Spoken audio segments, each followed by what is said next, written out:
श्रीराम व्यायाम शाळा सेवा संस्थानचे सर्व पदाधिकारी, या व्याख्यानमालेत नेहमी येणारे आपल्यासारखे जाणकार श्रोते आणि मित्रांनो, एक महिन्यापूर्वी भारत चीन सीमेवर एक ड्रोन उडत होतं भारताचं, टेहळणी करणार. त्याचा एक डाटा रिसिव्ह होण्याची प्रोसिजर असते रिसिव्हिंग स्टेशनला. त्यात असं लक्षात आलं की त्या ड्रोनने अचानक आपली दिशा बदलली आहे आणि ते चीनच्या हद्दीत गेलाय. मग असं लक्षात आलं की त्या ड्रोनवरचं आपलं नियंत्रण संपलेलं आहे. ते ड्रोन दुसरं कोणीतरी नियंत्रित करत आहे आणि कदाचित त्यातला डाटा घेण्याची पण प्रक्रिया सुरू झाली असेल. अत्यंत खळबळजनक गोष्ट होती. इस्रायलकडून घेतलेले ड्रोन आहेत. जगातल्या अमेरिकेतल्या मोठ्या नावाजलेल्या कंपन्यांची त्यात सगळी कंट्रोलिंग सिस्टीम आहे आणि ते ड्रोन अत्यंत मोक्याच्या अशा भारताच्या चीनच्या सीमेवर टेहळणी करत आहेत आणि ते आपल्या नियंत्रणाखाली नाही. हा एक झटका होता. त्याचा शोध घेतल्यावर असं लक्षात आलं की ड्रोन तुमचा असेल, तुम्ही XYZ कडून घेतलं असेल, पण त्याची जी चिप आहे ती ज्या कंपनीने बनवली ती चायनीज कंपनी आहे आणि त्या चिपवरचे कंट्रोल चायनीज कंपनीकडे आहे.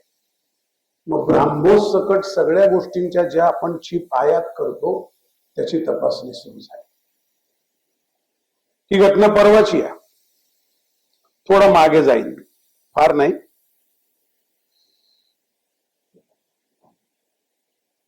दोन 2001 ला साधारण 20 ऑक्टोबरचा दिवस आहे. अमेरिकन प्रेसिडेंटचं एक गुप्त स्थान आहे, म्हणजे जिथे खलबत केली जातात. त्याचं नाव आहे कॅम्प डेव्हिड. तिथे सकाळी 10ची वेळ आहे. तिथला जो रिस्ट्रिक्टेड ऍक्सेस स्टाफ आहे तो तिथे एंटर करतो आहे आणि त्यावेळेला अध्यक्ष बुश चालत येतात. मागे डोनाल्ड रम्सफील्ड आहेत आणि डिक चेनी उपाध्यक्ष आहेत आणि कोलिन पावेलला ते सांगतायत, कॉलिन, लेट्स गेट सद्दाम. आणि हे ऐकणारा एक वुडवर्थ नावाचा माणूस असा प्रश्न विचारतो, what did he say? Saddam? We just entered on 7th October in Afghanistan and we are after. तो अफगाणचा लीडर जो मुल्ला ओमरच्या आपण मागे आहोत, सद्दाम कुठून आला? थोडं आणखीन मागे जाऊ. 1999 ला अटल बिहारी वाजपेयी, मला वाटतं तो पण फेब्रुवारी महिना, हा महिना फार विलक्षण आहे, नोंद करून ठेवा. 11 फेब्रुवारी 99 ला अटलजी बस घेऊन गेले पाकिस्तानमध्ये आणि त्यानंतर एक मोठी रिस्क एका लोकशाही देशाच्या पंतप्रधानाने घेतली.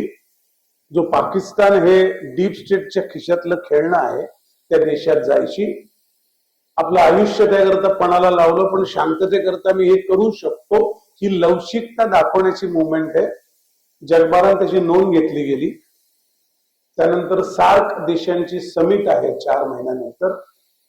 या दरम्यानच्या 4 महिन्यामध्ये अटलजींना शांततेचं नोबेल द्यायला हवं इथपर्यंत चर्चा गेलेल्या आहेत आणि सार्क देशांच्या मीटिंग मध्ये अटलजींनी एक प्रस्ताव असा मांडला की सार्क देशांची एक करन्सी असली पाहिजे, भारतीय रुपया.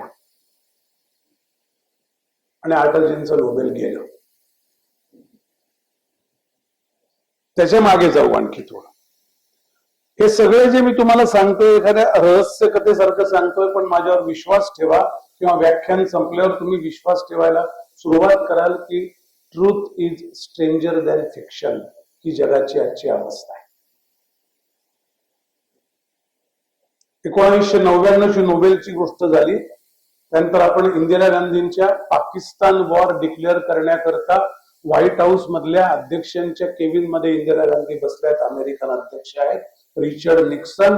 त्यांचे सेक्रेटरी आहेत जगातला सगळ्यात पाताळयंत्री माणूस हेनरी किसिंजर आणि त्यांना 45 मिनिटं बसून ठेवलंय.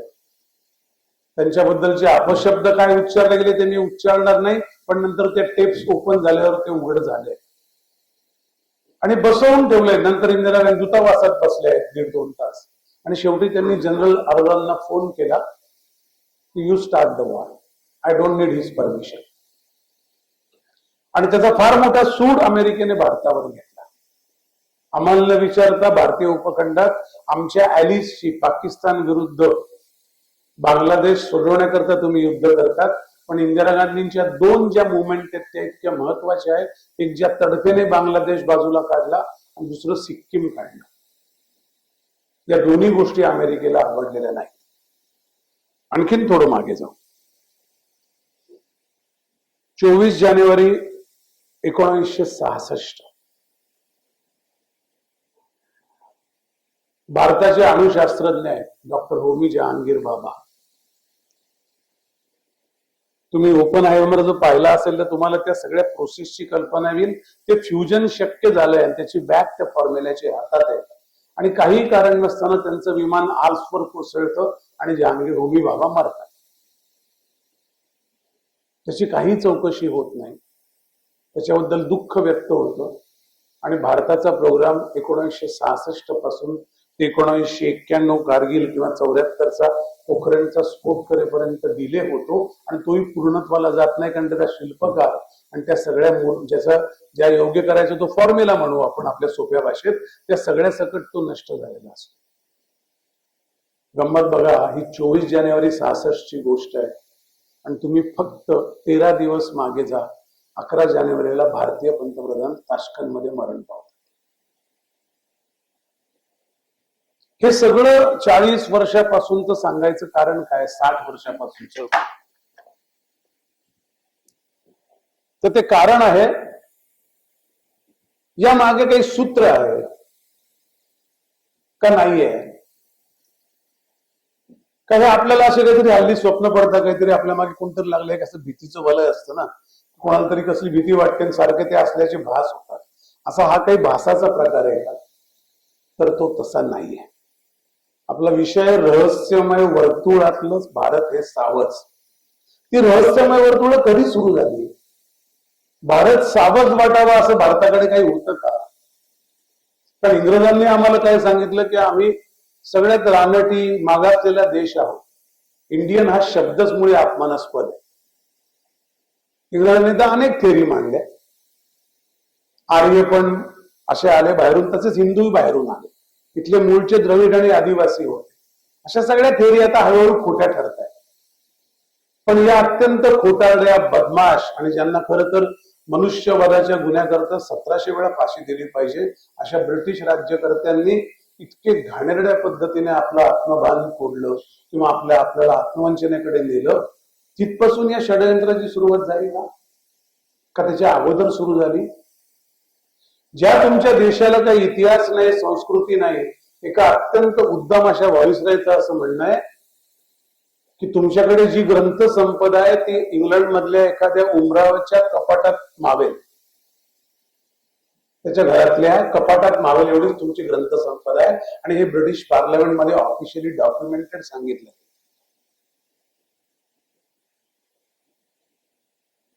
धर्मपाल नावाच्या एका गृहस्थांनी जेव्हा ब्युटिफुल ट्री नावाचं पुस्तक लिहिलं तेव्हा आपल्या लक्षात आलं की ब्रिटिशांनी काय प्रकारचं आपल्याला आपल्या स्वतःच्या इतिहासापासून दूर नेलं हे तेव्हा समोर आलं. अजूनही तुमच्यापैकी कोणी ते ब्युटिफुल ट्री वाचलं असेल असं मला वाटत नाही आणि तुम्ही सगळे तसे माझ्यापेक्षा जास्त सुशिक्षित आहात.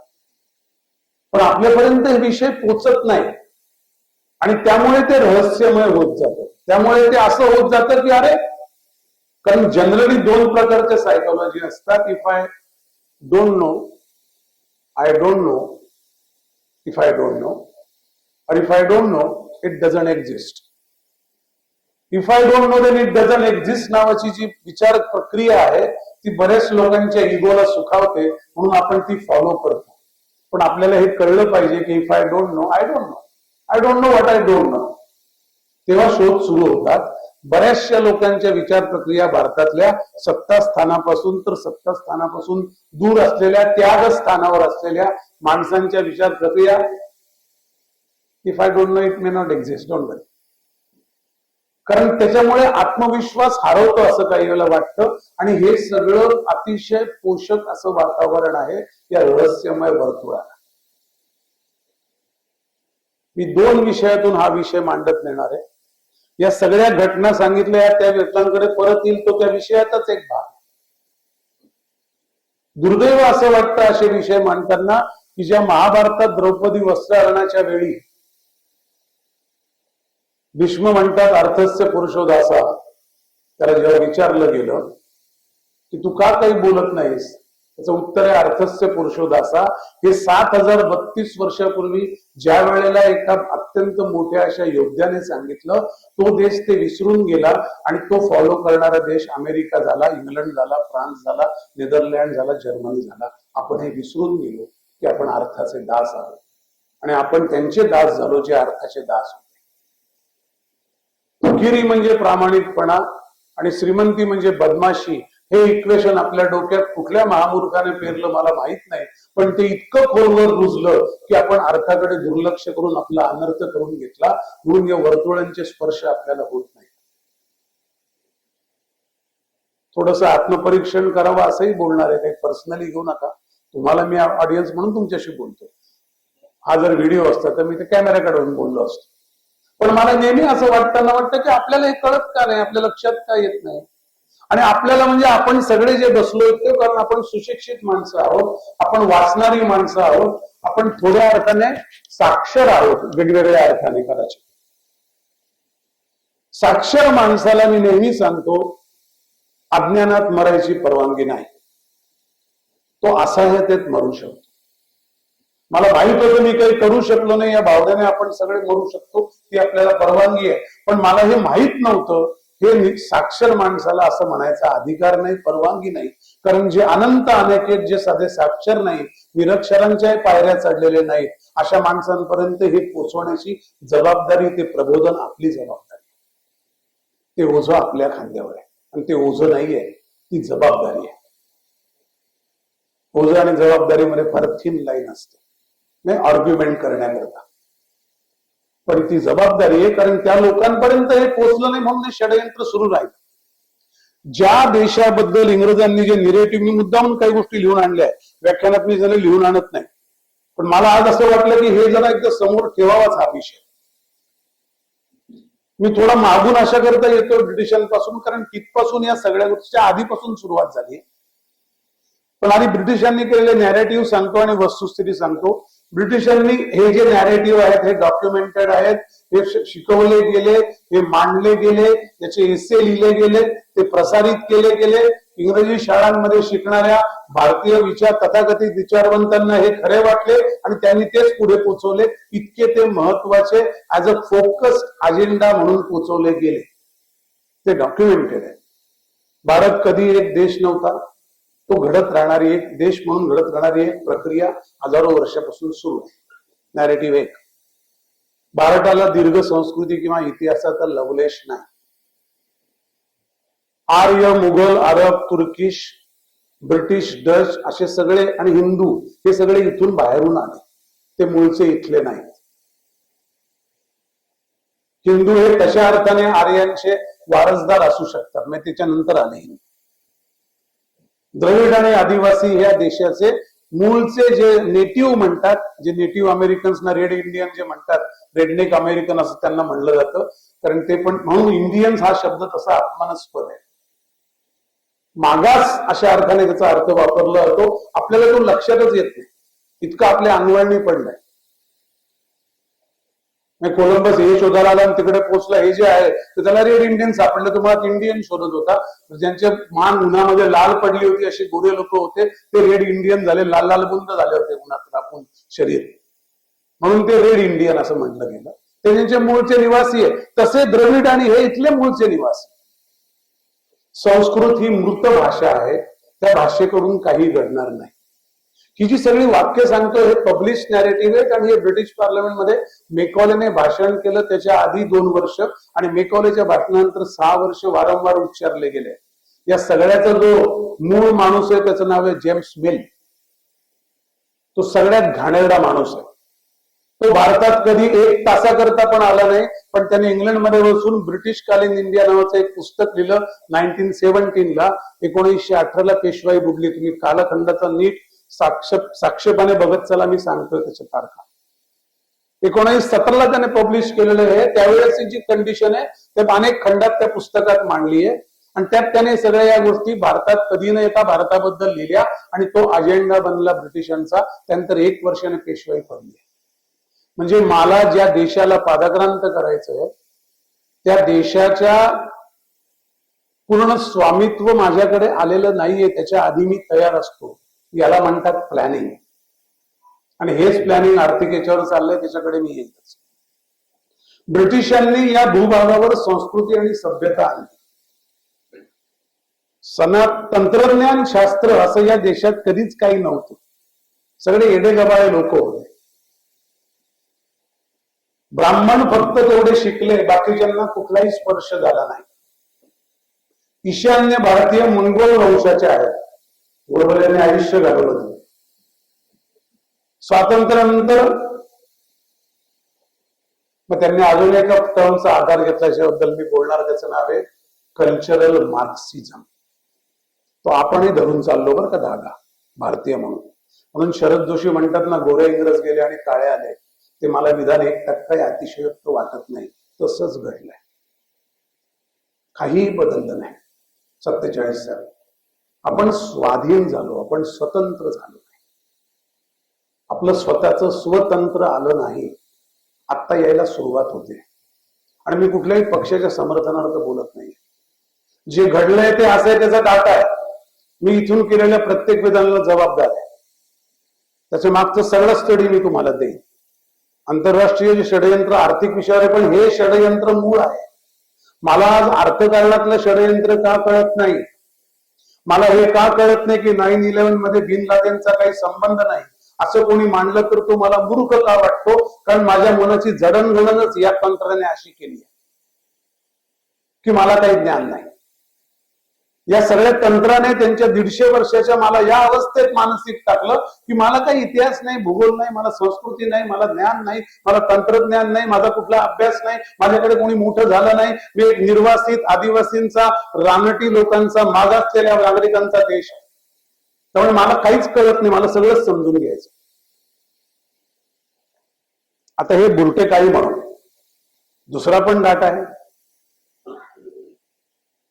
सिंधू संस्कृती आहे इसवी सन पूर्व 3000 ते 1300. रामायण आमचे मित्र ओक म्हणतात तसं 12,120 वर्षापूर्वी घडलं. महाभारत त्यांच्याशी तुम्ही वेगळं बोला, त्यांना एकदा बोलवा, ते डाटा डेट वाईज देतात आणि तो फार महत्वाचा आहे.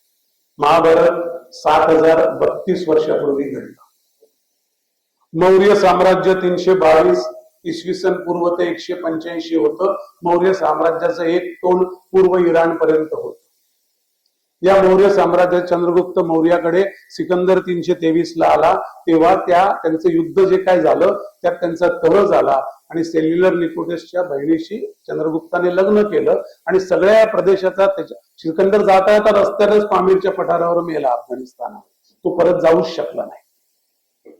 ते सगळं चंद्रगुप्त मौर्याला मिळालं. पूर्व इराण पर्यंत असणारं मौर्य साम्राज्य होतं.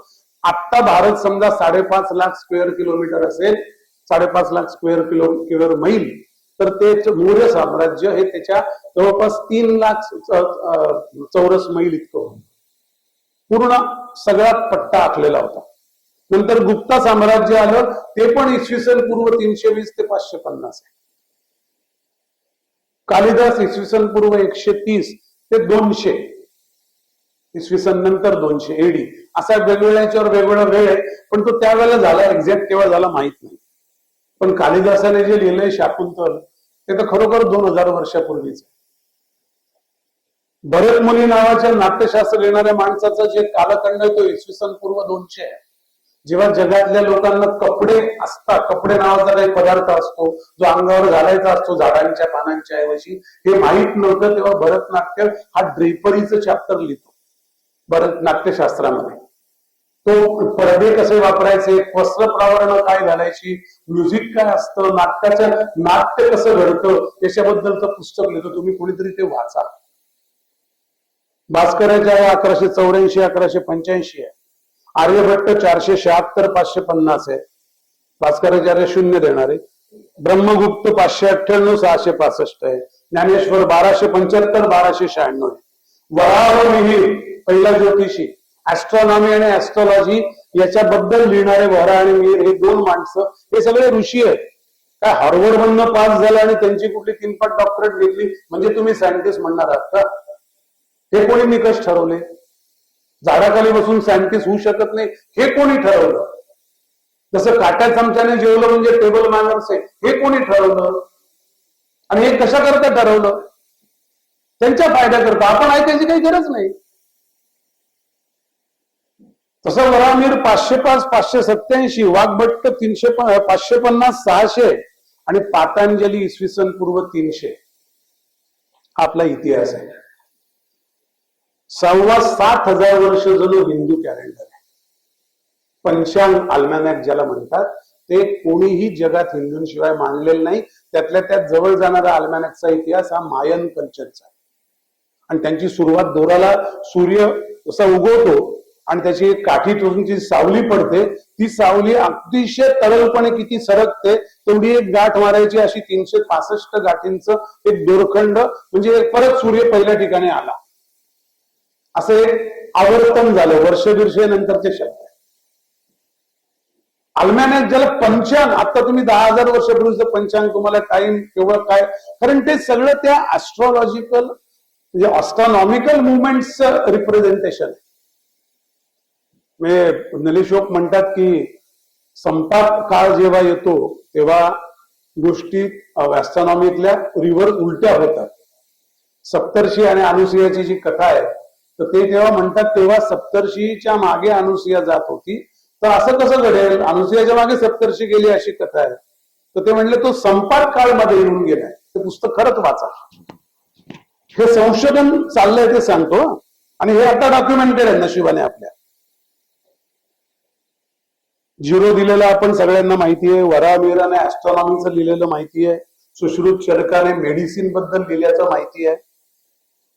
मेटलर्जी आहे सिंधू संस्कृतीमध्ये, इरिगेशन आहे, रस्ते आहेत, टाउन प्लॅनिंग आहे, नगर रचना आहे, सांडपाण्याची व्यवस्था आहे, हे सगळं आहे. ते तर मिळालंच आहे. हरप्पा मोहनजोदडोमध्ये शिल्प, लेणी, लिपी आहे त्या काळची. आजही हरप्पन लिपी अजून तिचा अर्थ लागलेला नाही. म्हणजे मी इथे यायच्या वेळेपर्यंत मी चेक केलंय. तिचा एक जो शिलालेख आहे हरप्पन त्याचा अजून अर्थ लागत नाही. अनेक अर्थ त्याचे निघू शकतात पण ती लिपी अजून कळलेली नाही. अनेक स्तूप आहेत. खजुराहोचं अत्यंत अविश्वसनीय असं शिल्प आहे. अजिंठा वेरूळची लेणी आहे. हे सगळं ज्या देशात घडलं त्या देशाला इतिहास नाही, संस्कृती नाही, हा पहिला नॅरेटिव्ह आपल्यावर थोपला गेला. आणि आपल्यातल्या बऱ्याचशा विचारवंतांना असं काही नाही आहे. असं आहे मॅक्रोनीला त्या रेडिओ वेव्हचं पेटंट त्याच्याकडे त्याला दिलं ना, ते साल सांगतो ना तुम्हाला. म्हणजे हे सगळे मुद्दामून आपण या गोष्टी आजच्या त्याला ते जे पेटंट दिलं त्याच्या आधी जे.एस. बोस वायरलेसचं पेटंट मार्कोनीला आहे. जे.एस. बोस यांना पेटंट नसल्यामुळे मार्कोनीच्या आधी त्यांनी शोध लावून पण त्यांना त्यांच्या नावावर तो दर्ज नाही, नोंद नाही. तळपद यांनी गिरगाव चौपाटीवर विमान चालवलं असं आपण म्हणतो आणि बऱ्याचशा विचारवंतांना, म्हणून विचारवंत शब्दाची मला भीती वाटते, माझ्या परिचयात ते करून घेऊ नका. हल्ली सगळे विचित्र विचारवंत गोळा झाले. ते स्वतःला विचारवंत बनवतात. त्यांना आत्मवंचनेचे लोक विचारवंत अशी एक नवीन व्याख्या तयार झाली. तळपद्यांकडे पेटंट नाही ही फॅक्ट आहे. रमण हा पहिला नॉन व्हाईट माणूस आहे ज्याला फिजिक्सचं नोबेल आहे. ती किती उशिरा आहे बघा.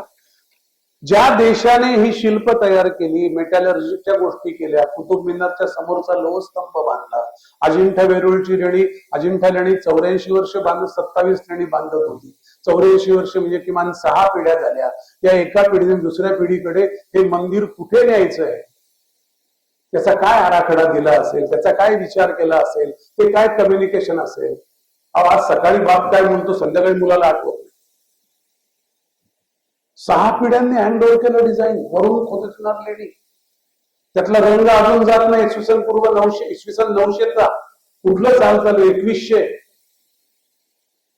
अजून रंग उडालेला नाही, ते रंग जिथे बनत होता म्हणजे केमिस्ट्री, तुम्ही हे सगळं नाकारून एक भंपक पद्धत तयार केली, आमच्या लोकांपुढे काही पैसे टाकले आणि अत्यंत मुघलांच्या आक्रमणांनी दीनवाण्या अवस्थेत आलेला अत्याचार, लूट, सततचा अन्याय, स्वतःची अप्रतिष्ठा, स्वतःबद्दलची शून्य हे सत्व असणारा देश, निसत्व माणसांचा भिकारी देश, ज्याचा कणा मोडलेला होता, त्याला तुम्ही सांगितलं तुम्ही असेच होते हो, तुमचं मागे काही नाहीये, आणि आपण त्याच्यावर विश्वास ठेवला.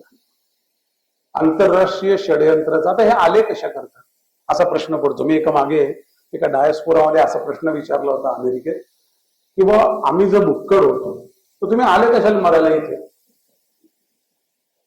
आता ते कसे आले याचा जो मी शोध घेतला तो तुम्हाला सांगितला तर तुम्ही हादरून जा.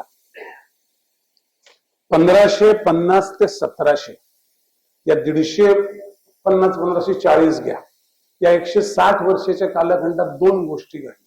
एक रेनेसान्स झालाय आणि एक सायंटिफिक मॅथमॅटिकल इन्व्हेन्शन युरोपात झाले. रेनेसान्स मध्ये ग्रीक आणि यांचे मॉडेल्स, त्याचे साहित्य, कलाकृती, शिल्प, चित्रकला याच्यावर घमासान आणि अतिशय योग्य चांगलं असं डिस्कशन झालंय. मानवी मूल्य त्याच्यावर चर्चा घडल्या आहेत, भांडणं झाली आहेत.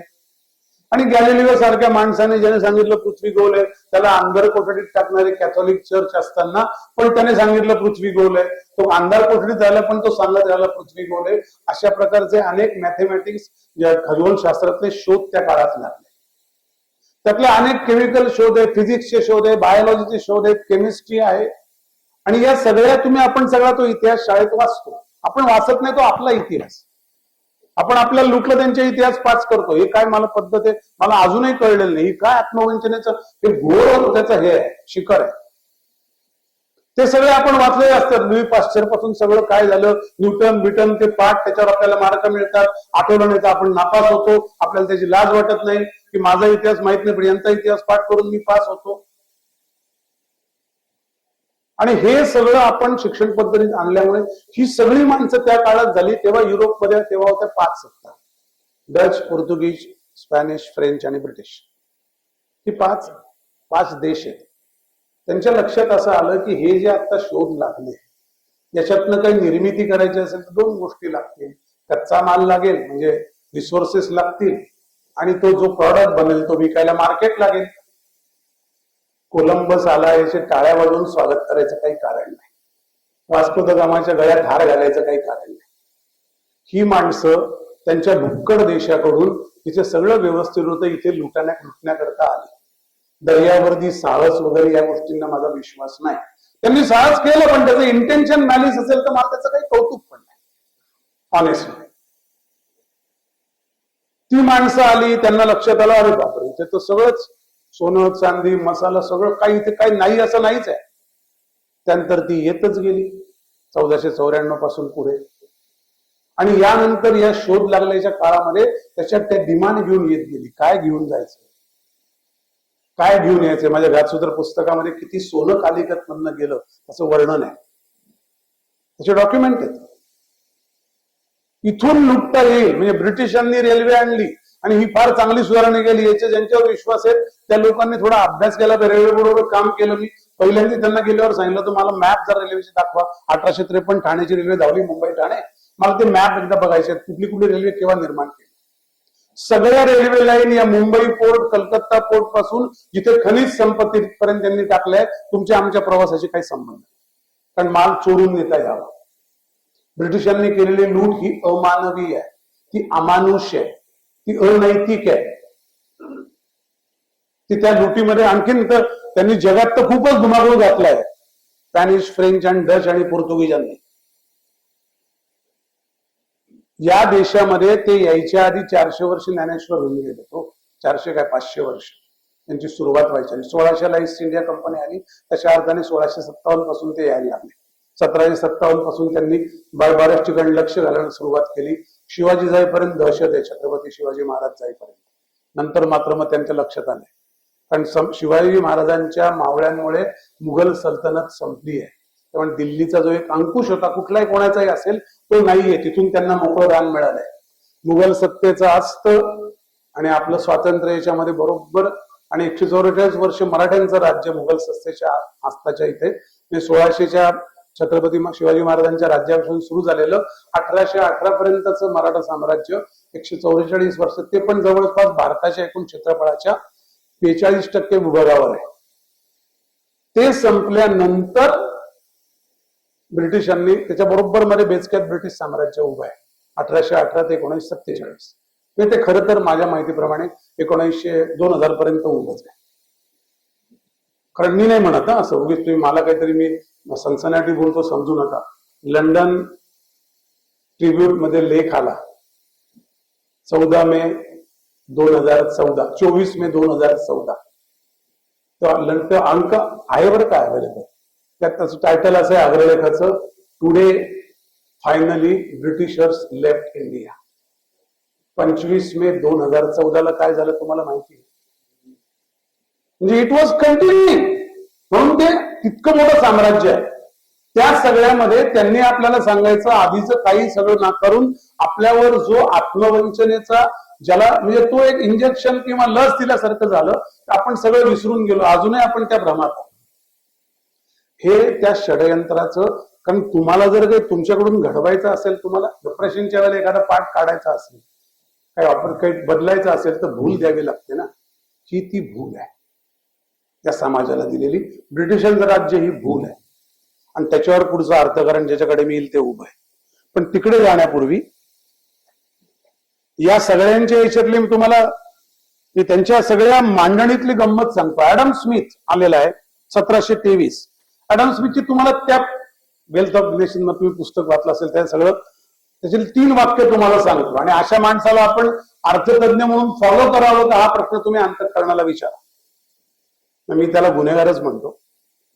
एक वाक्य असं, मनुष्य किती श्रीमंत आणि किती गरीब हे त्याच्या पदरी असलेल्या गुलामाच्या संख्येवरून ठरतं. हे अर्थतज्ञाचं वाक्य आहे बरं का. हे लुटमार करणाऱ्या कुठल्या दरोडेखोराचं वाक्य नाही, पण तो दरोडेखोरच आहे म्हणून ते आलंय. स्वतःच्या स्वार्थातूनच जगाचा उद्धार शक्य आहे. आणि जे अनफिट आहेत, मिनिमम गव्हर्नन्स मॅक्झिमम मार्केट हा त्याचा एक सिद्धांत आहे. आणि तिथून त्या काळाच्या आत्महत्येकडून आपण ग्लोबल मार्केट फोर्सेसकडे येतो, तो विषय मी मानतो. दुसरा त्याचा आणखीन एक मानववंश शास्त्रज्ञवाला असाच एक फ्रॉड माणूस, त्याचं नाव डार्विन. मी मुद्दामून हे शब्द वापरतो, मला माझ्याबद्दल राग येईल, मला मान्य आहे, पण हे आपण असंच बघितलं पाहिजे. डार्विन काय सांगतो? Survival of the fittest. आणि पतंजली काय सांगतात? इसवी सन पूर्व 3रं शतक, की एका अमिबापासून तर हत्तीपर्यंत जे सगळे जगणार ते परस्परावलंबित जीवन जगून सगळे जिवंत राहू शकतात, सगळ्यांना सगळं मिळालं पाहिजे. त्यांचा मोठा श्लोक येतो. ही सृष्टी सगळी एकमेकाच्या बरोबर चालली पाहिजे. आणि त्यांना आपण पतंजलींना काहीतरी आता योग आरोग्य थोडं ग्लॅमर आलंय, अदरवाईज त्यांना आपण मानत नाही. आणि हा फ्रॉड सांगतो सर्वायवल ऑफ द फिटेस्ट, हे जंगली प्राणी तत्वज्ञान माणसाला लावतो. नंतर सांगतो let the unfit get eliminated. आणि हे मी जोडीन 1974च्या जॉन डी रॉकफेलरच्या एका प्रबंधाशी, ज्यात त्यांनी जगातली फक्त प्युरिटन लोक शिल्लक राहावी, बाकी सगळी लोकसंख्या मरावी. कारण जग एक दिवशी 10 अब्ज लोकसंख्येला पोहोचेल आणि तो ते पोचायच्या आधी किंवा पोचल्यापर्यंत प्रयत्न करून त्यातली किमान 6 अब्ज लोकसंख्या मारून टाकली पाहिजे. त्याच्या प्रेरणेचा शब्द घेणारा माणूस आहे बिल गेट्स. कंपनीचं नाव आहे ब्लॅकस्टोन. आणि पहिलं बायोलॉजिकल वेपन आलंय कोरोना 2020. का बरं चीनवर अमेरिकेने खटला भरला नाही असा विचार मनात येत नाही. ट्रम्प तर बोलत होता चायना व्हायरस. खटला का नाही भरला जिनिव्हा? मानवतेच्या विरुद्ध उद्योग केले म्हणून. कारण वुहान मधल्या चीनच्या लॅबला अमेरिकेने $5 मिलियन दिले. कारण अमेरिका देशामध्ये कुठलंही टॉक्सिक मटेरियल आणि कुठलाही व्हायरस प्रोसेस, टेस्ट आणि प्रोड्यूस करण्याचं फेडरल लॉ नुसार बंदी आहे. आणि त्यांचा फेडरल लॉ हा प्रेसिडेंटचा व्हेटो पण नाकारू शकत नाही. कारण त्यांचे बेसिक प्रिन्सिपल आहेत. म्हणून आपल्याकडे 9/11चं स्टील येतं, आपण त्यातनं मॅन्युअलची झाकणं बनवतो आणि ती तिकडे पाठवतो. क्वीन्स आणि न्यूयॉर्क मधली सगळी मॅन्युअलची झाकणं मेड इन इंडिया आहे. पण ते टॉक्सिक मटेरियल आपल्याकडे येतं, आपण ते स्वीकारतो आणि आपण ते प्रोसेस करतो. तसं चायनाने वुहानमध्ये कोविड फॅमिलीचे व्हायरस प्रोसेस करण्याचं 5 मिलियनचं त्यांना अनुदान अमेरिकेच्या सेंटर फॉर डिसीज कंट्रोल CDCने दिलं. हा फाउची नावाच्या माणसाची सही आहे त्याच्यावर. गातसूत्र इंग्लिश जे पुस्तक आहे त्यात त्याची कॉपी छापलेली आहे. बिल गेट्स सांगतो 17 सप्टेंबर 2017 एका भाषणामध्ये की एक मोठं पॅन्डेमिक येऊ घातलंय. कोण सांगतो? आणि तो सांगतो ती परिषद कसली असते तर ती रॉकफेलरची लोकसंख्या विच्छेदनाची परिषद असते, लोकसंख्या निर्मूलनाची परिषद असते. त्याच्यात तो एक पेपर मांडतो. तो सांगतो काय की ते येईल तेव्हा काही याच्यातले नंबर मी घेऊ शकतो. एखाद्या सेल्स बजेट मधलं कोणतरी म्हणतो ना त्यातलं 20% बजेट मी सेल्सचं घेतो, तर तो म्हणतो 10% आपण त्या व्हायरसमुळे घेऊ शकतो जबाबदारी. ब्लॅकस्टोन कंपनीचा स्टॉक बघा, त्यांची हिस्ट्री बघा, सगळं बघा, हे सगळं ओपन आहे. म्हणून अमेरिका त्यांच्या विरुद्ध कोर्टात जात नाही. ते पॉप्युलर स्टेटमेंट, तो ट्रम्प क्रॅकपॉट प्रेसिडेंट असल्यामुळे तो असे स्टेटमेंट करत राहतो, त्याच्याने सनसनाटी तयार व्हावी, पण तो खटला नाही परत. त्यामुळे तिथपासून जेव्हा हे सगळं तिथून सुरुवात होते, युरोपियन या सगळ्या तथाकथित तत्वज्ञांनी केलेल्या मांडणीतून ही सुरुवात होते. ग्रीक आणि रोमन तत्वज्ञाबद्दल बोलत नाहीये, मी प्लेटो अरिस्टॉटलचं बोलत नाहीये, मी हे जे सगळे आलेत ना 1500-1700 मध्ये, मी त्यातले काही मायकेल एंजेलो पण त्यात काही चांगले मी असं म्हणणार नाही. शिल्पकार, चित्रकार, कलावंत वेगळे रेनेसान्स मधले. सायंटिफिक इन्व्हेन्शनचा फायदा करून घेण्याकरता उर्वरित जग लुटलं पाहिजे याची थेअरी मांडणारे हे लोक फ्रॉड. मार्क्स पुढचा सगळ्यात मोठा फ्रॉड. त्या घातसूत्रामध्ये तुम्ही वाचाल तर तुम्हाला कळेल, कार्ल मार्क्स हा रॉथशिल्डचं लायनेज आहे, ब्लड लायनेज. रॉथशिल्ड आहे कॅपिटलिस्ट, $553 ट्रिलियन मालक आहे, त्याचं कधी ऑडिट होत नाही. ते सगळं घातसूत्रामध्ये तुम्ही वाचा, त्या तपशिलात मी आता जात नाही. पण हे सूत्रधार आहेत या सगळ्या ग्लोबल मार्केट फोर्सेसचे, त्याच्या तावडीत आपण आत्ता सापडलोय. आधी आपण कुठे सापडलो होतो ते मी सांगत होतो, त्याचं नाव आहे कल्चरल मार्क्सिझम. कार्ल मार्क्स नावाच्या माणसाने जी मांडणी केली, त्या मांडणीचं काय झालं गंमत मला सांगा. रशियन राज्यक्रांती लेनिनची झाली. मी तुम्हाला खरं तर त्या मगाच्या सणावेळेत अजून एक घटना सांगणार होतो, ते आत्ता सांगतो, मी तुमच्या लक्षात येईल मी काय मानतोय ते. स्टँडर्ड ऑइल नावाची कंपनी रॉकफेलरची न्यू जर्सी मध्ये, काही हजारो हेक्टरवर कंपनी. त्या कंपनीत एक ट्रेनिंग सेंटर आहे. तिकडे ट्रॉटस्की आणि लेनिन, त्यातल्या ट्रॉटस्की आणि 40 लोकांना राजवट उलथण्याचं प्रशिक्षण दिलं जात आहे. ते सगळे एका बोटीत बसतात. पहिलं महायुद्ध सुरू आहे, 1914 सुरू झालंय. ही बोट निघते, कॅनडाला जाते. कॅनडात दोस्त राष्ट्र फ्रेंचांची वसाहत आहे. बोट पकडली जाते. हा रशियन किंवा हा नॉन फ्रेंच, नॉन अमेरिकन म्हणून याला पकडलं जातं. त्या लोकांना ते लोक पकडतात, फ्रेंचांना कळवतात. CIA डायरेक्टर, माझ्या पुस्तकात त्याचं नाव आहे, आता नाव विसरलो, ही फ्ल्यू इन देअर. तो त्यांना अमेरिकन पासपोर्ट देतो आणि त्यांची सुटका करतो. आणि मग CIA आणखी $5 मिलियन लेनिनना पाठवतो, जो ट्रेनने प्रवास करत रशियात चालला युरोपातून. आणि मग ट्रॉट्स्की युरोपात जातो आणि 757 टन ज्याच्याकडे सोनं आहे त्या रशियन झारची राजवट होण्याची रशियन क्रांती सुरू होते. आणि तिथे कम्युनिस्ट राजवट येते लेनिनची. लेनिन तुम्हाला माहिती, बाकी त्यात जायची गरज. तो आहे भोगता मार्क्सचा. रशियामध्ये हे सगळं करून बघितलेलं नाही. म्हणजे राजवट पाडणं, उलथवून टाकणं, क्रांती करणं, असंतोष पसरवणं, या प्रायमरी पायऱ्या आहेत. राज्य करायला लागेल ना पुढे, चालवायचं कोणी देश. याला विरोध करा, त्याला दगड मारा, त्याला नाही म्हणा, कोण चालवेल ते सांगा. ती व्यवस्था पण उभी करायला लागते. आणि मार्क्सचं त्या व्यवस्थेचं पानं भरून दास कॅपिटल मध्ये लिहितो कशी व्यवस्था उभी राहील. पण रशियात ती व्यवस्था झोपलेली नाही, चालू शकली नाही. अशी परिस्थिती झाली 1923ला. पहिलं महायुद्ध संपून सगळं. रशियन क्रांती 1917ची आहे. त्यानंतर 6 वर्षांनी अशी परिस्थिती झाली रशियामध्ये की लोकांना खायला 3-3 दिवस रांगा लावायला लागला. मग हे का नाही आलं मार्क्सच्या तत्वज्ञानांना पुढे? हळूहळू लक्षात असं आलं की रशियामध्ये कम्युनिझम फेल झाला, तो चालला नाही. मग असं लक्षात आलं की एक तत्वज्ञान आहे मार्क्सचं, आणि दुसरं जे आहे ते असेल, तोपर्यंत चायना रांगेत उभा होता स्वातंत्र्य मिळाल्यानंतर भारताबरोबरीने. मग स्टॅलिन आला. स्टॅलिनने क्रुश्चेवने स्टॅलिनने केलेल्या अपकृत्यांबरोबर स्टॅलिनने ज्या पद्धतीने देशाला देशोडील लावलं त्याचं एक पुस्तकच लिहिलेलं आहे. एक तो क्रुश्चेव रिपोर्टच आहे फार मोठा, तो वाचून घ्या कधीतरी 400 पानाचा. तो सांगतो की स्टॅलिन नसतं तर आम्ही किती प्रोग्रेस केली असते. हे यांचे कम्युनिस्ट हायरार्की आहे बरं का. हे वारसा हक्क आहे त्यांच्या. म्हणजे मुलाने बापाची चौकात जाऊन बदनामी करावी असं आहे. आणि हे लॉयल्टी वगैरे गोष्टी शिकवतात मार्क्सिझम वाले. पण त्यांच्या लक्षात आलं की हे क्रांत्या काही होत नाही, सरकार चालवता येत नाही, लोकांची पोटं भरत नाही, लोकांना सुख आनंद मिळत नाही. एका कम्युनिस्ट कार्यकर्ते मोठ्या नेत्याला मी असं विचारलं होतं की हे सगळं जर खरं असेल तर मार्क्सला फॉलो करणारे आपण 2 देश घेऊ. एक समाजवादाकरता रशिया, साम्यवादाकरता चीन, आणि अमेरिका भांडवलशाही देश. बरोबर आहे, त्याचे प्रतिनिधी झाले 3. सो पण आज परिस्थिती काय आहे? कम्युनिस्ट चायना, सोशलिस्ट रशिया आणि कॅपिटलिस्ट अमेरिकेमध्ये 10% लोकांकडे 70% संपत्ती आहे. म्हणजे हे 3 चोर एकाच ठिकाणी पोहोचले. आम्हाला वेड्यात काढत. 33 राष्ट्रांचे नकाशे बदलले हो. 27 राष्ट्रप्रमुखांच्या हत्या किंवा पदच्युत झाले ते कम्युनिझम कॅपिटलिझम झगड्यामध्ये. काही देश नामशेष झाले, परत नकाशावरच दिसले नाही. त्यांच्या असं लक्षात आलं की याच्याने काही घडत नाही.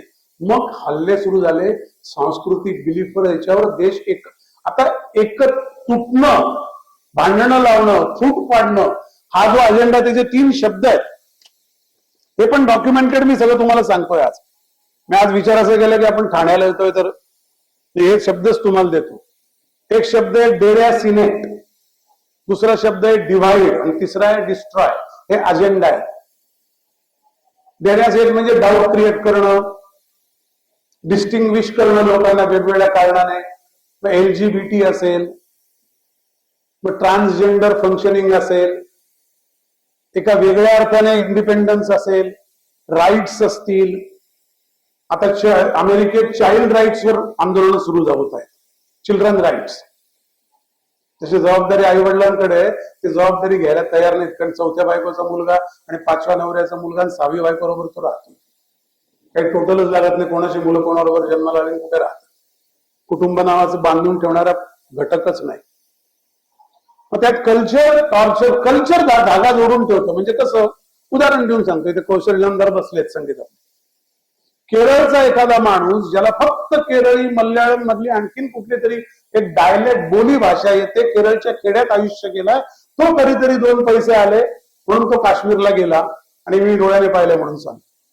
आणि असा माणूस बायका पोरांना घेऊन केरळचा माणूस काश्मीरमध्ये किती भांबावलेला असेल, खेड्यातनं बाहेरनं पडलेला, पण त्याला काश्मीरचे आकर्षण आहे. तो काश्मीरला आला आणि तिथे संगीत नाटक अकादमीचा आमचा एक कार्यक्रम सुरू होता. सुफी लोक, ते सुफी भजनं गाणारी माणसं बसली होती. तर तो थांबून राहिला. तर मी त्याच्याकडे पाहत होतो की याला काय, याला हिंदी सुद्धा कळत नाही, एकदम सुफी विफी आहेत तर मल्याळम माणूस. पण तो आला, त्याची माहिती काढली सगळी. त्याला विचारलं मी, तर मला विचारता येईना, इंग्रजीत बोललं. त्याला इंग्रजी धड कळे ना. कसं तरी माणसं विचारलं. तो म्हणला उसका याचा मारतास उसका क्या मतलब आहे. मला म्युझिक कळतं म्हणलं. मी स्वतः म्युझिक करणार माणूस. मी माझं एक वाद्य वाजवतो, माझ्या वाद्यावर संगीत वाजवतो. हा जो सांस्कृतिक धागा असतो कनेक्टचा, तो तोडण्याकरता, म्हणून त्याचं नाव आहे. म्हणून माओने जी सांस्कृतिक क्रांती केली त्यामागची ही प्रेरणा आहे. माओने किती लोक मारली तुमचा काय अंदाज आहे? सगळ्यात जास्त माणसं आपण कोणी मारली असं समजतो? चंगीज खान पासून सुरुवात केली तर आपण हिटलर पाशी येऊन थांबतो. माओने 8.5 कोटी लोक मारले 4 क्रांत्यांमध्ये. हे कम्युनिस्ट राजवटीचं सगळ्यात उत्कृष्ट मानवतेचं उदाहरण म्हणून बोर्डवर लावा. सांस्कृतिक क्रांती, चीनमध्ये एक चिमणी नाही, ते अनेक त्याचे जे उद्योग आहेत सगळे त्याच्या राजवटीत. ते लाल सूत्र म्हणून माझं पुस्तक 6 महिन्यात येईल, त्यात सगळं मी त्याचा पूर्ण पर्दाफाश, त्याचे डॉक्युमेंटच कॉपी करून टाकले की त्याने काय आदेश दिले होते. कम्युनिस्ट बघा समतेच्या गोष्टी करतात, समानतेच्या गोष्टी करतात, सगळ्यांना सगळं मिळावं म्हणतात. आणि त्यांच्या राजवटीचं त्यांच्या सगळं डोक्यावर ठेवून दास कॅपिटल आपला प्रेषिताचा ग्रंथ म्हणून डोक्यावर ठेवून राज्य करणारी माणसं किती नादान, किती घाणेरडी आणि विकृत आहेत बघा. मग सांस्कृतिक क्रांती मागवणे केली तेव्हा एक्झिस्टिंग सगळं तोडायचं आणि इथे कल्चरल मार्क्सिझम इंग्रजांच्या आत्मवंचित भारतीय मनामध्ये घुसायला सुरुवात झाली. तो कालखंड स्वातंत्र्याच्या आधी 10 वर्षापासून सुरू होतो आणि नंतर तो पार पीकला जातो, कारण त्यांना मोकळं रान दिलं. ग्लोबल मार्केट फोर्सेस हे नंतर आले. इंग्रजांनी तुमची आत्मवंचनेत तुम्हाला दिलं. कल्चरल मार्क्सिझमने श्रद्धास्थानांबद्दलच्या शंका क्रिएट केल्या. कारण काही विचारवंत पोपट जे स्वतःला पुरोगामी वगैरे म्हणून घेऊ लागले, स्वतःच त्यांना कोणी पुरोगामी म्हटलेलं नाही, पण हे करेल म्हणजे पुरोगामी अशा डेफिनेशन यांनीच प्रस्तुत केले. ते मोठे अजेंडे आहेत कल्चरल मार्क्सिझम चाललेले. वोकिझम पर्यंत ते आता आले आहेत सगळे, की जे जे म्हणून धरून ठेवेल समाजाला त्यावरच्या सगळ्या विश्वास उडवायचे. कुंकू लावायचं नाही, रक्षाबंधन करायचं नाही, दिवाळीत फटाके फोडायचे नाहीत. तुम्हाला या गोष्टी धरून ठेवतात, त्याच्यावर काहीतरी लॉजिकल तर्कदुष्ट विधानं करायची, चर्चा घडवायच्या, परिश्रमात घडवायचे. टीव्ही चॅनल काय हो, ती सप्लाय चेन आहे. ते म्युझिक बॉक्स आहे, पैसे टाकले की ते कोणाचंही गाणं म्हणायला तयार असतं. पैसे संपले की परत तोंड उघडून उभं राहतात, परत कोणतरी पैसे टाकतात. ते भुक्कड आहे. अशा याच्यातनं 572 चॅनल ग्लोबल मार्केट फोर्सेसच्या हातात आहेत जगातले 630 चॅनल पैकी. हे सगळी पिलावळ आहे त्यांची, छोटे छोटे चॅनल जे प्रादेशिक भाषेत. त्या पद्धतीचं प्रस्तुत करायचं. ती माणसं चर्चेला येतील, ती पुरोगामी बोलतील आणि लॉजिकल असतं ना. मी का कुंकू लावायचं नवऱ्याच्या नावाने असा प्रश्न एका स्त्रीला विचारला. त्याच्या मागचं कुठलाही कार्यकारण भाव न समजून घेता कशा करत त्याने गावाने कुंकू लावायचं, हे लॉजिकल प्रश्न आहे. आणि याच्यामध्ये माणसं गुंतवणूक करतात. मूळ तो म्हणून कुंभमेळ्याबद्दल जे लोक बोलतात, मी असं म्हणतो की एका ठिकाणी काय 50-60 कोटी नसतील, 20 कोटी 30 कोटी असेल, आपण आकड्यावर बोलूया. जातपात न म्हणता माणसं डुबकी बाजूला बसून मारतात. ज्या गावामध्ये वरून अजूनही एखाद्या दलिताला पाणी स्पर्श न करता देत होते काही काळापर्यंत, अजूनही गुपचूप देत असतील, तिथली माणसं एका मेळ्याला येतात आणि एका नदीमध्ये एकाच पाण्यात डुबकी मारतात. हे तुम्हाला बांधून ठेवणारं वाटत नाही का? पण या सगळ्या याच्यावर हल्ले करायचे, याचं त्याचं पूर्ण मनामध्ये त्याच्याबद्दल किलमिश तयार करायचं. कल्चरल मार्क्सिझमने वाट लावलेल्या देशांची संख्या अगणित आहे. आणि भारतासारख्या, म्हणून मला सिरियामध्ये आता जे झालं ना, सिरिया आणि त्या याचं लेबनॉनचं, ते मुसलमान राष्ट्र संपलं याचा आनंद नाही बरं का. एक मानवी संस्कृती आणि सभ्यता संपवली या लोकांनी, याचं मला दुःख आहे. सिरिया लेबनॉनची संस्कृती फार वेगळी आहे. तो संस्कृतीचा ऱ्हास आहे. तो कुठल्या धर्माचं नाम नष्ट होणं नाहीये किंवा त्यांचं राज्य जाणं नाहीये, ते नष्ट होणार पण नाही. 3.5 अब्ज आहेत ते कुठं नाही कावळ्या छत्रीसारखे होतील, त्याची तुम्ही काही हिशोबत मांडू नका. पण एक सभ्यता आणि संस्कृती संपली, भारत नावाचं एक सांस्कृतिक राष्ट्रावर असणारा देश संपतो, हे सगळ्यात मोठं यश किंवा जे सगळ्यात मोठे टूल हे काँग्रेसच्या काळामध्ये कम्युनिस्टांना दिले गेले आणि त्यांनी हा अविरत उद्योग चालवला. कारण त्यांना कळलं हे काही राज्य ताब्यात घेऊन आपल्याला चालवायची आपली अवकात नाही, आपल्याला राज्य चालवता येत नाही. आता तुम्ही या सगळ्या मार्क्सवादाच्या घोषणा बघा, आणि हे ज्योती बसू नावाचे जे गृहस्थ संध्याकाळी स्क्वॉश पिणारे आणि दिवसा पांढरे शुभ्र कपडे घालून अजिबात दलिताच्या हातूनच फक्त पाणी पिल अशा भंपकपणा करणारे, आणि ते जसं टॉलस्टायचं सांगतात ना, टॉलस्टायचा समकालीन चेकाव होता. तो असं म्हणला की टॉलस्टायकडे मी एकदाच गेलो आणि जाऊ शकलो नाही, कारण टॉलस्टाय हा तिथे बसून आम्हाला शोषणावर लेक्चर द्यायचा, पण ते चालू असताना बाजूला एक माणूस ट्रे घेऊन उभा असायचा, त्या ट्रे मध्ये ग्लास असायचा आणि एक सिगार असायची. टॉलस्टायने त्याच्याकडे पाहिलं की ते तोंडाला तो ग्लास उचलून लावायचा आणि त्याने असं चंचू केला ओठाचा चंकू की तोंडात सिगार ठेवायचा पेटवून, त्याचा एक कश घेऊन तो परत त्यात ठेवायचा आणि तो माणूस उभा राहायचा 6-7 तास आणि हा शोषणाबद्दल बोलत असायचा. तर हे जे भंपक धंदे आहेत त्याच्याबद्दल बोललं पाहिजे. तशा अर्थाने मी म्हणतो की ते त्यांनी जे सगळं निर्माण केलं ते असं झालं की ज्योती बसू 40 वर्ष राज्य केलं बंगालवर. काय बंगालची परिस्थिती हो, कुठलं राष्ट्र म्हणून काय राज्य संपन्नपणे केलं. तुमचे ते दास कॅपिटलची पानं उडान सांगा, ज्योती बसू आपल्याला निवडून दिलं 8 वर्ष, 8 वेळा, याचं काही केलं का आपण? राज्य चालवण्याची अवकात नाही. त्यामुळे जे चालवतात त्यांच्याबद्दलची धुळी निर्माण करणं हा अजेंडा म्हणजे कल्चरल मार्क्सिझम. आता ते वोकिझम पर्यंत गेलेत, ते ह्युमन राईट्स पर्यंत, ते कुठलेही विषय काढू शकतात. अत्यंत सावध राहण्याची गरज आहे. मी नेहमी म्हणतो, आपले नॅरेटिव्ह क्रिएट करा, त्या नॅरेटिव्हला उत्तर देत बसू नका. याचं ग्लोबल मार्केट फोर्सेस करता जी परिस्थिती लागेल, ग्लोबल मार्केट फोर्सेस काय आहे, व्हॉट इज GMF, हे घातसूत्र काय आहे, आर्थिक जे तुम्ही मगाशी म्हणला ते काय आहे, हे तुम्हाला गुलाम करायचं आहे. तुमच्या सगळ्या संसाधनांवर ताबा घेऊन त्याचा वापर आम्ही ठरवू. वर्ल्ड बँक जेव्हा आली ब्रेटन वूड कॉन्फरन्समध्ये 1956 साली, तेव्हा त्याचा अजेंडाच मुळात जगाची एक करन्सी असावी असा. जगाची एक बँक कशा करता पाहिजे मला काही कळतच नाही. शिट्टी मारली की सगळ्यांनी मेथीची भाजी भाकरीच खायची असं म्हणलं जातं. कोणी ऐकेल का? ज्या समाजाने वर्षानुवर्ष जैव विविधता, जगण्याची विविधता, अन्नाची विविधता, धानाची विविधता, भाज्यांची विविधता, फुलांची विविधता, प्राण्यांची विविधता, कुटुंबाची व्यवस्था, नात्यांची विविधता जपली आहे, त्यांना असे एक रांगेत बसून तुम्हाला काही शिट्टी मारून देता येईल का? केवळ तुमचे अर्थकारण त्यांच्या हातात गेलं म्हणून. आणि म्हणून मी म्हणतो की 9/11 मध्ये बिन लादेनचा संबंध नाही असं म्हणतोय, सनसनाटी इल्जाम नाही, ही फॅक्ट आहे. आणि म्हणून जॉर्ज बुश म्हणतात की लेट अस गेट सद्दाम, कारण सद्दाम गेल्याशिवाय, काहीतरी मोठं घडल्याशिवाय तर मिडल ईस्टचा नकाशा बदलता येणार नाही. आणि ते मोठं घडवायला लागेल. मग ट्विन टावर पडणं हे का असे ना, काय फरक पडतो? मग इराकमध्ये 1,52,000 लोकांचे मृत्यू होतात. पुढच्या 15 वर्ष जी पिढी जन्माला येईल त्यांची फुफ्फुस त्या सगळ्या बॉम्बच्या रिकाम्या केलेल्या इन्व्हेंटरीच्या धुरामुळे 35 ते 40% चालू असतील. त्याचा आपल्याला काय फरक?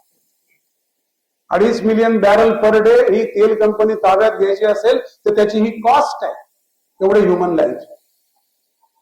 ग्लोबल मार्केट फोर्सेस इतक्या क्रूरतेने वागतात. अमेरिकेचे अध्यक्ष त्यांचे पपेट असतात. अमेरिकन अध्यक्ष सर्वशक्तिमान वगैरे समजू नका, सूत्रधारांचे पपेट असतात, ते ठरवतात. हेनरी किसिंजर नावाच्या एका माणसाने, तो बरोबर 100 वर्ष जगला, आता जाऊन त्यांना वर्ष होईल, त्या माणसाने अमेरिकेचे 11 अध्यक्ष ठरवले. हा ऑर्फन ज्यू मुलगा आहे. तेला वेगून निघून आलेला, रॉकफेलरने आश्रय दिलेला, कॉन्सिल फॉर कॉरिलेशन नावाची संस्था निर्माण केलेला, जी डीप स्टेट आहे. अमेरिकेच्या परराष्ट्र खात्यात कुठली माणसं घुसतील, संरक्षण खात्यात कोण जातील, म्हणून डिक चेनी नावाचा अमेरिकेचा उपाध्यक्ष हॅलिबर्टन नावाच्या कंपनीचा सीईओ असतो. उपाध्यक्ष झाल्यानंतर पण 6 महिने असतो. अमेरिकन काँग्रेसमध्ये कोणीतरी ऑब्जेक्शन घेतं, कॉन्फ्लिक्ट ऑफ इंटरेस्ट खाली राजीनामा द्यायला लागतो. पण तोपर्यंत त्याने डोनाल्ड रमफिल्ड नावाच्या संरक्षण मंत्र्याकडून आणि प्रेसिडेंट कडून एक डॉक्युमेंट साईन केलं असतं, जे अमेरिकन सैन्याच्या सगळ्या फ्युएल सप्लायचे कॉन्ट्रॅक्ट हॅलिबर्टन कंपनीने घेतलेले असतात त्याच्या. आणि त्याच्यामध्ये 35 सेंट गॅलन, तिथे 2 सेंट रेट, तिथे 35 सेंट गॅलनने पेट्रोल अमेरिकेने खरेदी केलेलं असतं आपल्या सैन्याकरता हॅलिबर्टन. ग्लोबल मार्केट फोर्सेस एखाद्या ऑक्टोपस सारखे त्यांचे एंगल सगळीकडे घुसलेले असतात. आणि आता भारत कुठे आहे? भारत का सावध आहे? एक सावध होता कारण सांस्कृतिक राष्ट्रवाद होता, म्हणून कल्चरल मार्क्सिझमचा भारत सावध होता.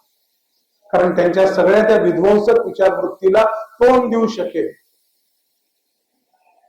त्याच्या अगेन्स्ट एक समाज म्हणून, सांस्कृतिक राष्ट्रवाद म्हणून उभा राहू शकेल. म्हणून संघाच्या 100 वर्षाचं फार महत्व आहे, लक्षात ठेवा. शिस्त आणि संस्कारिक संघटना हे एक आपल्याला इंटरनल जाणणारं महत्व आहे. जगाच्या प्रतलावर संघाकडे बघताना एक सांस्कृतिक संघटना 100 वर्ष चालते, तेव्हा ती एक आश्वासन जिवंत ठेवते की कुठल्याही कल्चरल मार्क्सिझमला हा समाज बळी पडणार नाही. आणि हे अत्यंत शांतपणे त्यांचं आपल्यावर असलेलं ऋण आहे, हे आपल्या लक्षात आलं पाहिजे.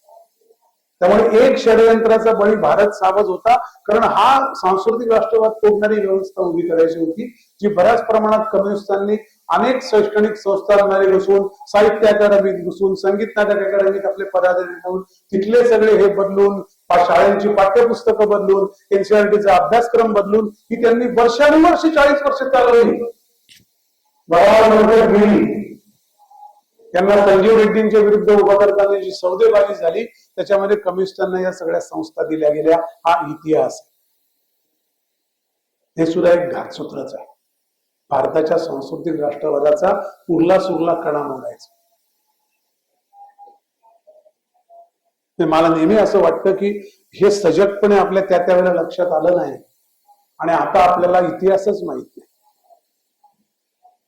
मला लोकांना आपल्या कुठल्याच डिस्कव्हरी ऑफ इंडिया नावाच्या पुस्तकात जर इतिहास लिहिलेला असेल आणि ते इतिहासाचं पुस्तक म्हणून जगभरातल्या भारतीय एम्बसीमध्ये ठेवलेलं असेल तरी ते भारतातल्या 56 योद्ध्यांचा उल्लेख सुद्धा नाही.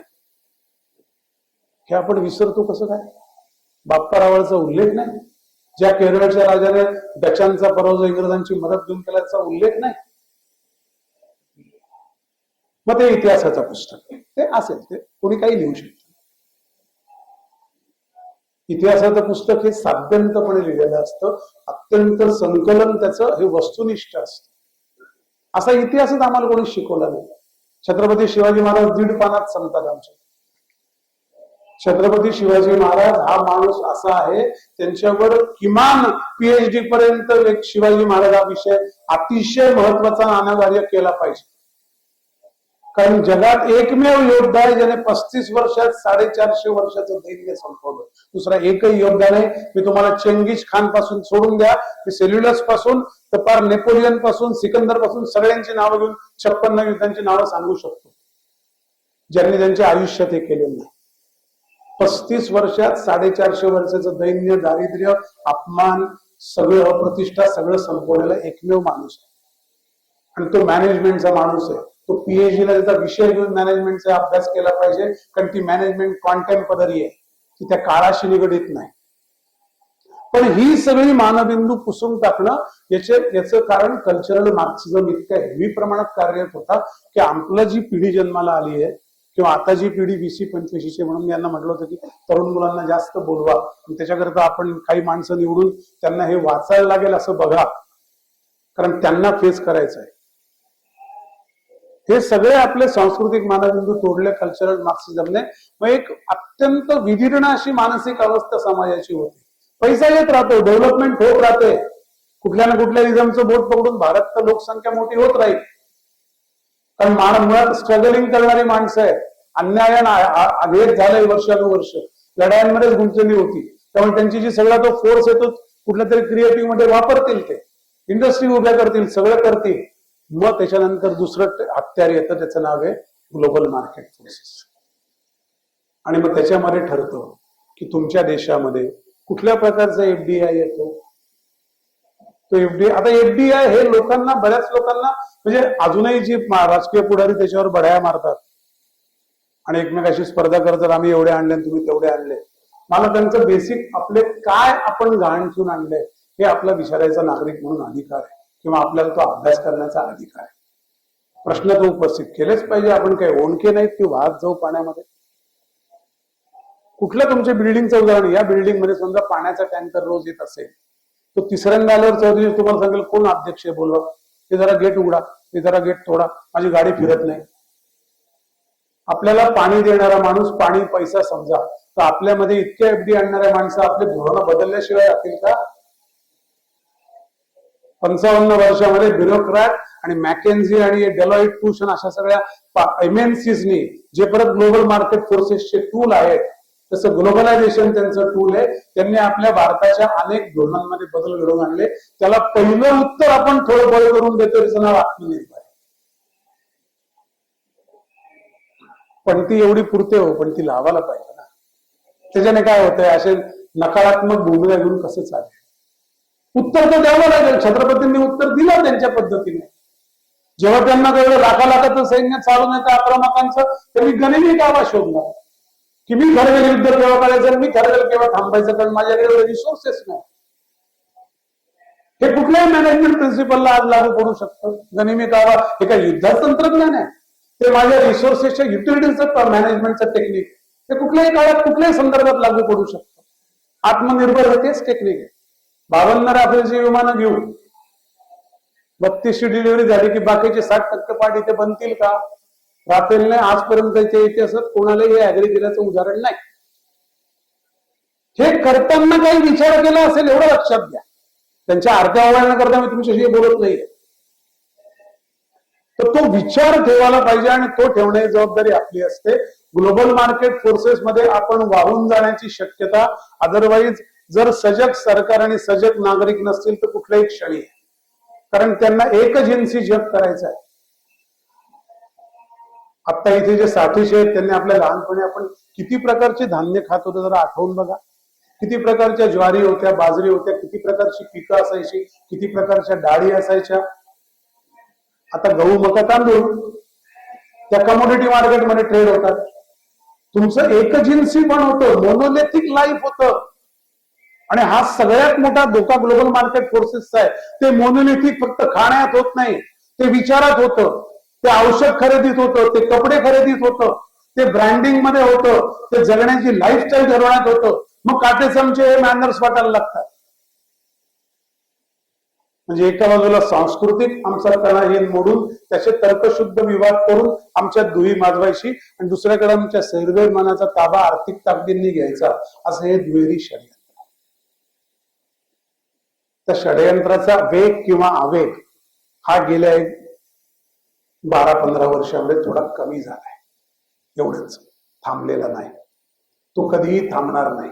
बांगलादेश मधली राजवट चेंज हे त्याचं उत्तम उदाहरण आहे. चितगाव नावाचं बंदर जे आपण दुरुस्त केलं, आपण त्याचं रिनोव्हेशन केलं, चायनाला ते काम नाकारून शेख हसीनाने आपल्याला दिलं. आणि सेंट मार्टिन नावाचं बंदर जे बंगालच्या उपसागरात आहे ते अमेरिकेला दिलं नाही. तेव्हा CIA, ओबामा, सोरोस, बायडन हे एकत्र येतात आणि बांगलादेशमध्ये तो खूप घडवून आणतात. आणि चायना त्याचा फायदा घेऊन नक्षलाईट आणि म्यानमार मधले ड्रग्ज याचा वापर करून आणि ISI ला हाताशी धरून त्यांना पैसे देऊन काही विद्यार्थ्यांना भडकवून तिथल्या अध्यक्षाला पाठवून देतो. हे रिसेंटली घडलेलं उदाहरण हा भारताला इशारा आहे. कारण तो चिकन नेक खुपतोय 32 किलोमीटर रुंदीचा. आता याच्यावर आपल्याला उत्तर शोधायला लागेल. त्या देशाच्या पॉलिसीस आत्मनिर्भरकडे जातील तर ग्लोबल मार्केट फोर्सेसचं फार चालणार नाही. तुम्ही या टेरिफ बिरीफची फार काळजी करू नका. मी ट्रम्प या माणसाबद्दल कालच नाशिकला बोललो. 2-3 दिवसात सांगू का, चालेल का? काय माझं मत आहे. काहीही करेक्शन होऊ द्या, काहीही शेकिंग होऊ द्या, जगाचे शेअर बाजार उलटे सुलटे होऊ द्या, मुळात शेअर बाजारात वेल्थ निर्माण होत नाही.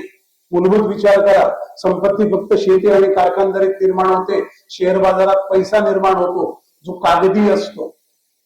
त्यामुळे ते स्टंबल झाले काय, कोसळले काय, उभारले काय, त्याचा फार परिणाम बुडभर लोकांशिवाय त्यांच्या आयुष्यावर होत नाही. हे लक्षात ठेवा.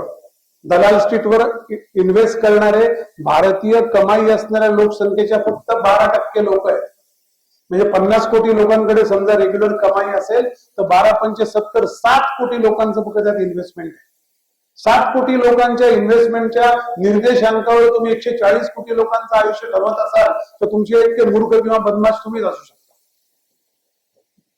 असं कसं येईल?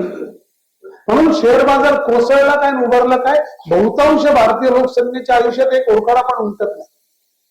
जे नशिबाने त्यात पैसे कमवतात त्यांना बेस्ट लक, त्यांनी कमवत राहावे. पैसा कमवणं हा काही गुन्हा नाही, तो इथिकल मार्गाने असेल तर. पण मी त्याचा देश म्हणून विचार करताना ग्रेटर गुड पाहिलं तर ती अत्यंत क्षुल्लक घटना आहे, असं माझं मत आहे. अमेरिकेत कदाचित मी असं म्हणणार नाही की वॉल स्ट्रीटवरच का संबंधितच काम केलंय मर्जर ऍक्विजिशनचं, तिथे ती घटना नाही, तिथे ते जीवन पद्धती आहे. म्हणून रॉकशील्ड नावाची एक कंपनी आहे पेरोलची. ती कंपनी अमेरिकेतल्या 95% नोकरदारांचा सॅलरी स्लिपचा डेटा कलेक्ट करते आणि कोणाच्या बँकेत किती पैसे आहेत, कारण सॉफ्टवेअर त्यांनी बनवलंय, त्याचं नाव आहे ADP, आणि कोणाच्या बँकेत किती पैसे आयडियल पडून याचा एक अहवाल करते. त्याच्यावरून शेअर मार्केटमध्ये सिक्युरिटी येतात आणि ती लोक इन्व्हेस्ट करतात. ती अत्यंत मॅच्युअर्ड अर्थव्यवस्था अशा अर्थाने आहे की तिथे याचे आपल्यासारखं असं डिटॅच नाही शेअर बाजाराशी.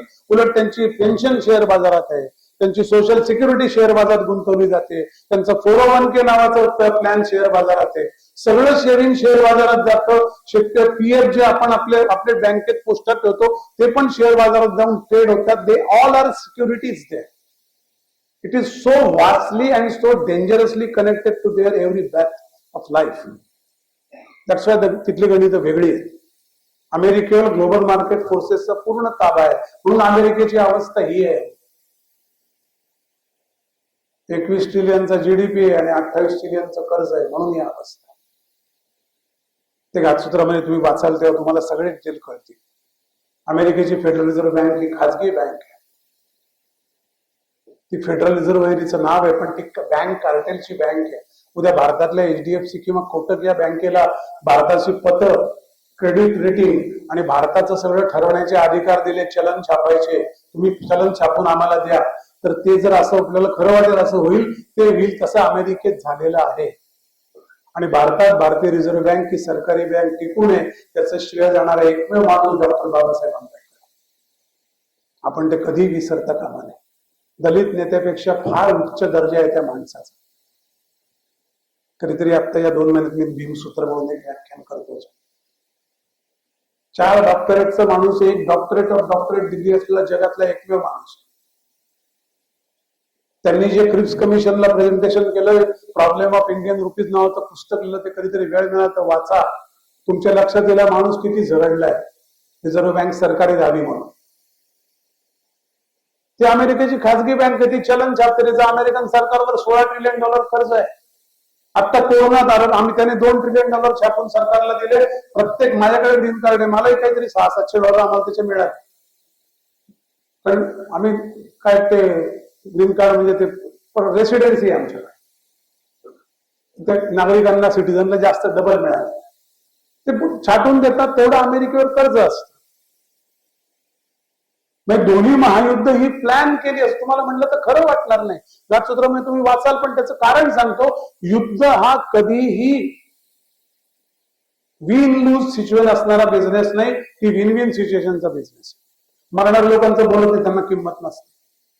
युद्धामुळे शस्त्रांची इन्व्हेंटरी कमी होते, नवीन प्रोडक्शनला वेग येतो, उत्पादनं वाढायला लागतात.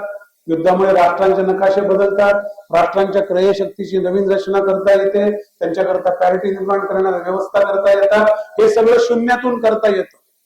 आत्ता जे ट्रम्पचं टेरिफकडे मी येतो, ते आत्ता मी अशा अर्थाने म्हणतो, फार गंभीरपणे घ्यायची गोष्ट नाही.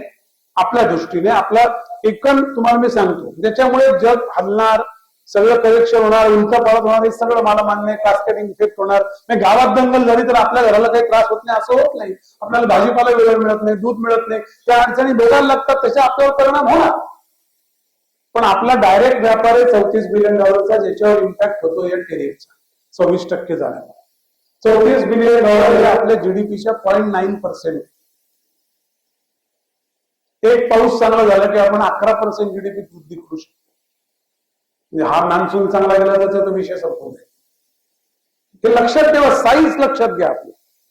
पण त्याचं काही फार आपलं नुकसान झालं असं जगाचं होईल ना. अमेरिकन गोष्टी महाग होतील, अमेरिकन नागरिकांना महागाई वाढेल, त्यांना महागाच्या वस्तू घ्यायला लागतील, कारण सगळे बाकीचे देश पण टेरिफ लावतील. चायनीज वस्तू अमेरिकेत वॉलमार्ट कपाटं भरलेली आहेत, ती आता हळूहळू खाली व्हायला लागतील. तिथे भारताला अपॉर्च्युनिटी. व्हिएतनामवर 46% टेरिफ अशा करता लावलाय. चायनाने आपला सगळा माल थ्रू व्हिएतनाम विकला अमेरिकेला 4 वर्ष. सगळा सप्लाय चेन चायनाची आहे, प्रॉफिट त्यांचा आहे. त्यांचं व्हिएतनाम कंपनीचं जॉईंट व्हेंचर आहे. Product per made in Vietnam गेलं असतं, अमेरिकेने थांबवला नाही, कारण उदयोन्मुख देश आहे आणि कुठेतरी एक युद्ध घेण्याची सहल आहे म्हणा.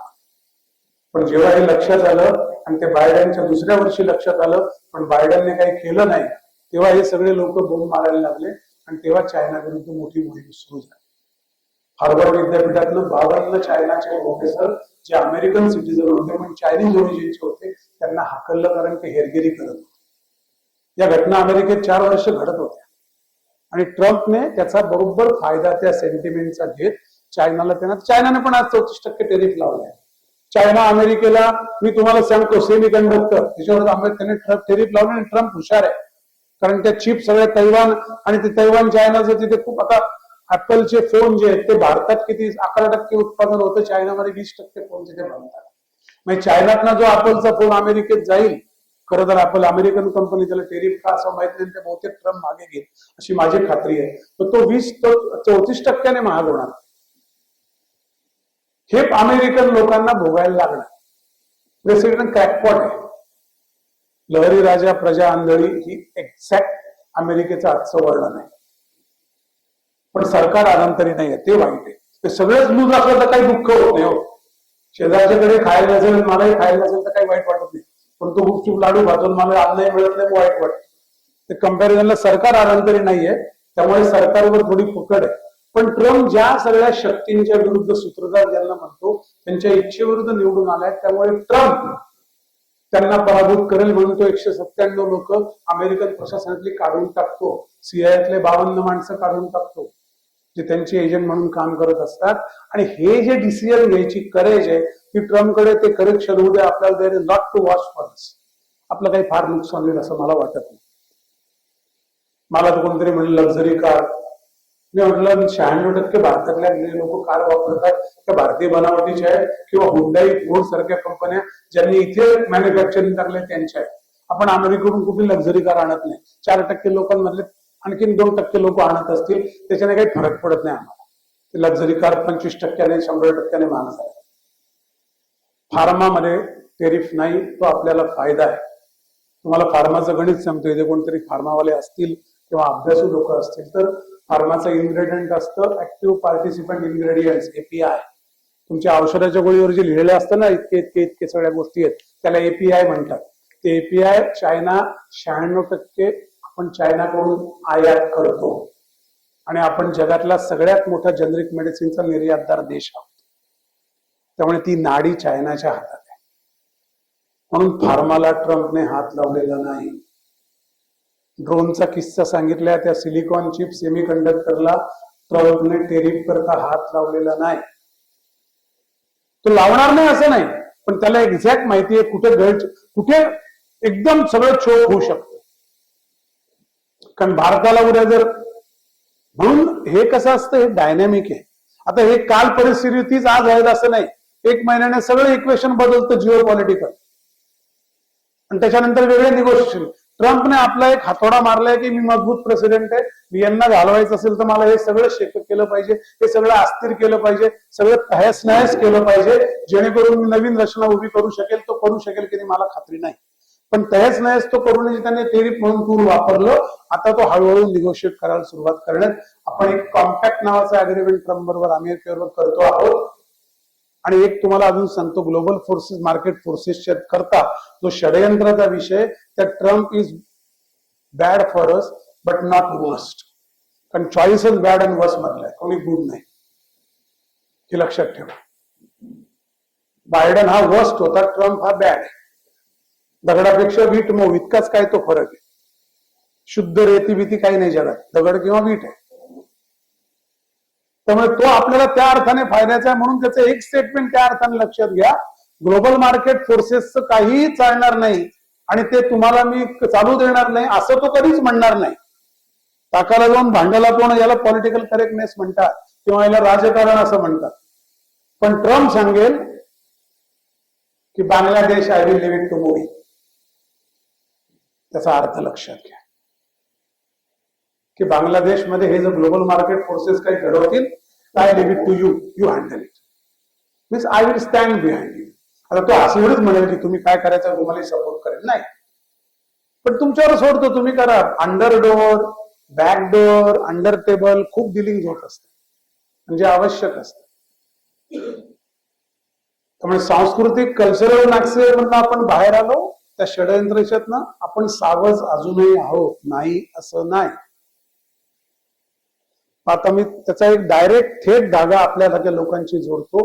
भारतातले आपल्यासारखे लोक जेवढे सजग होतील तेवढं आपण त्या सावध अवस्थेतून बाहेर येऊ. ते सावध सहज न करण्याची प्रक्रिया एक सरकार लेवलवर होईल, एक आपल्या जागरूक समाज मनावर घेईल. आणि आपलं समाज मन अजूनही सांस्कृतिक धाक्याने जपलेलं आहे. संघामुळे असेल, आणखीन काही संघटनांमुळे असेल, ते जपलेलं आहे, ते बांधलेलं आहे. त्याचा आपण विचार केला पाहिजे. आपल्या रोजच्या दिवसामध्ये जसं आंघोळीला 20 मिनिटं आणि रामरक्षा म्हणाला 10 मिनिटं असतात, तसं अर्धा तास या ग्लोबल मार्केट फोर्सेसच्या षडयंत्राला विचार करण्याकरता काय लोकांना अवेअर करायचं याच्याकरता काढा. एक वेळ रामरक्षा नाही म्हणली तरी चालेल, पण ही म्हणण्याची जास्त गरज आहे. मी अश्रद्ध करायच्या मागे नाहीये. रामरक्षा म्हणण्याने श्रद्धा असते असं नाही, म्हणजे इतर काही पोथीने वाचली चालेल, पण याचं वाचन करा, याचा अवेअरनेस करा आपापल्या सर्कलमध्ये. ते मोठ्या प्रमाणावर आता संघाने पण मला वाटतं हातात घेतलंय विमर्श जो आहे तो नॅरेटिव्ह झाला. कारण समाज मन जागृत असेल तर सरकारला एक बळ मिळतं आणि मग सरकार वक्फ बोर्डचं विधेयक पास करून आणते, लक्षात ठेवा. हे सगळं एन्टँगल असतं. समाज उद्रिस्त असेल, अमेरिकेतला समाज लहरी राजा प्रजा आंधळी, त्यांना कळतच नाही. अमेरिकेतल्या कुठल्याही नागरिकाला मी आत्मा म्हणून बोलत नाही, त्यांना उभं करा, त्यांना सांगा जरा नकाशा इथे लावतो आम्ही, तर आम्हाला 10 मिनिटांमध्ये कुसळ देश शोधून दे बरं. तो तुमच्याकडे असं पाहिलं की हा कुठल्या चंद्रावरच्या देशाचं नाव सांगतो,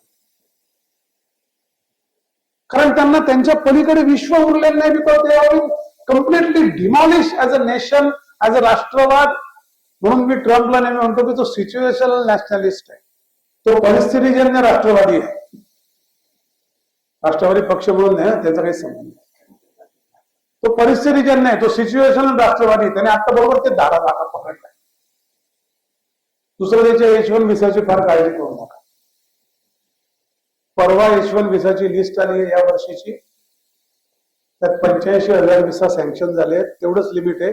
65 नॉर्मल आणि 20,000 स्पेशल व्हिसास, पोस्ट ग्रॅज्युएट, डॉक्टरेट किंवा सायंटिस्टचे. त्यातले 72% व्हिसा भारतीयांना दिले. याचा अर्थ त्याचं काही होणार नाही, तो घोषणा करू द्या. म्हणजे राजकारण शेवटी अर्ध परसेप्शन क्रिएशनचं असतं आणि अर्ध उद्योग करण्याचं असतं. हे उद्योग करण्याच्या गोष्टी कुठल्या परसेप्शनमध्ये बोलल्या जात नाही आणि परसेप्शनच्या गोष्टीचा उद्योगांची काही संबंध नसतो. तसंच असतं जिओ पॉलिटिक्स, म्हणून त्याला राजकारण म्हणतात. त्यामुळे त्याचं आपलं नुकसान होणार, त्याचं फार तुम्ही काळजी करू नका. ग्लोबल मार्केट फोर्सेस करता जे कवच लागेल ते त्या कॉम्पॅक्टमुळे आपल्याला मिळेल, कारण त्यात सगळे डिफेन्सचे करार. क्वाड म्हणून आपण आता 22 सप्टेंबरला आपल्याकडे क्वाडचं अध्यक्षपद येईल आणि 22 सप्टेंबरच्या आतमध्ये आपलं BTA bilateral trade agreement America sign करेल. ते आज माझ्याकडून घेऊन घ्या. आणि आपण अध्यक्ष असल्यानंतर आपल्याला त्या एक्झिक्यूटिव्हच्या पॉवर असते.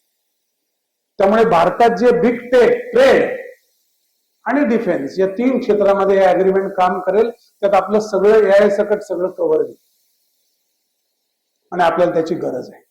आत्मनिर्भर व्हायचं असेल तर आपल्यालाही स्वतः शिकलं पाहिजे, इनोव्हेशन केलं पाहिजे, इन्व्हेन्शन केलं पाहिजे. आता आपण एकच देश आहे जगात जो मिस कॉल देतो, कोणी कोणाला मिस कॉल देत नाही. आपण फक्त युटिलिटीवर काम करतो, आपण इनोव्हेशनवर कामच करत नाही. आपण काही शोधले नाही फोन पे, पण मिस कॉल ही भारी युटिलिटी आहे. तर आपण नुसतं युटिलिटीकडे राहण्यापेक्षा आपण जर इनोव्हेशनकडे आलो तर मला वाटतं या ग्लोबल मार्केट फोर्सचं षडयंत्र आहे त्याची धार कमी होत जाईल. पण आपण सावध नक्की आहोत, कारण आपण सांस्कृतिक म्हणून एक देश आहे. आपल्याकडे कुटुंब पद्धती जिवंत आहे आणि आपल्याला 2 धोक्यांचा धोका आहे.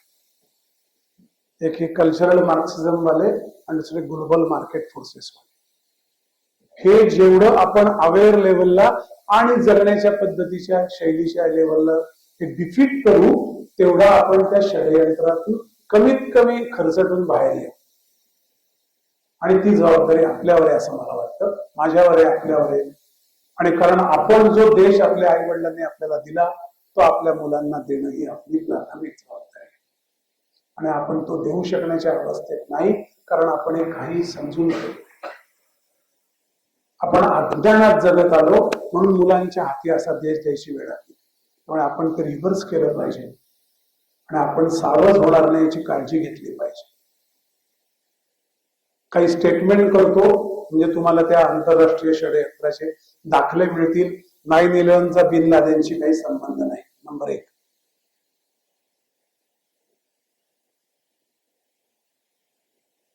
जे हिटलरने 60 लाख ज्यू लोकांना मारलं, तो प्रोजेक्ट ज्यांनी एक्झिक्यूट केला त्या अमेरिकन कंपनीचं नाव IBM असं आहे.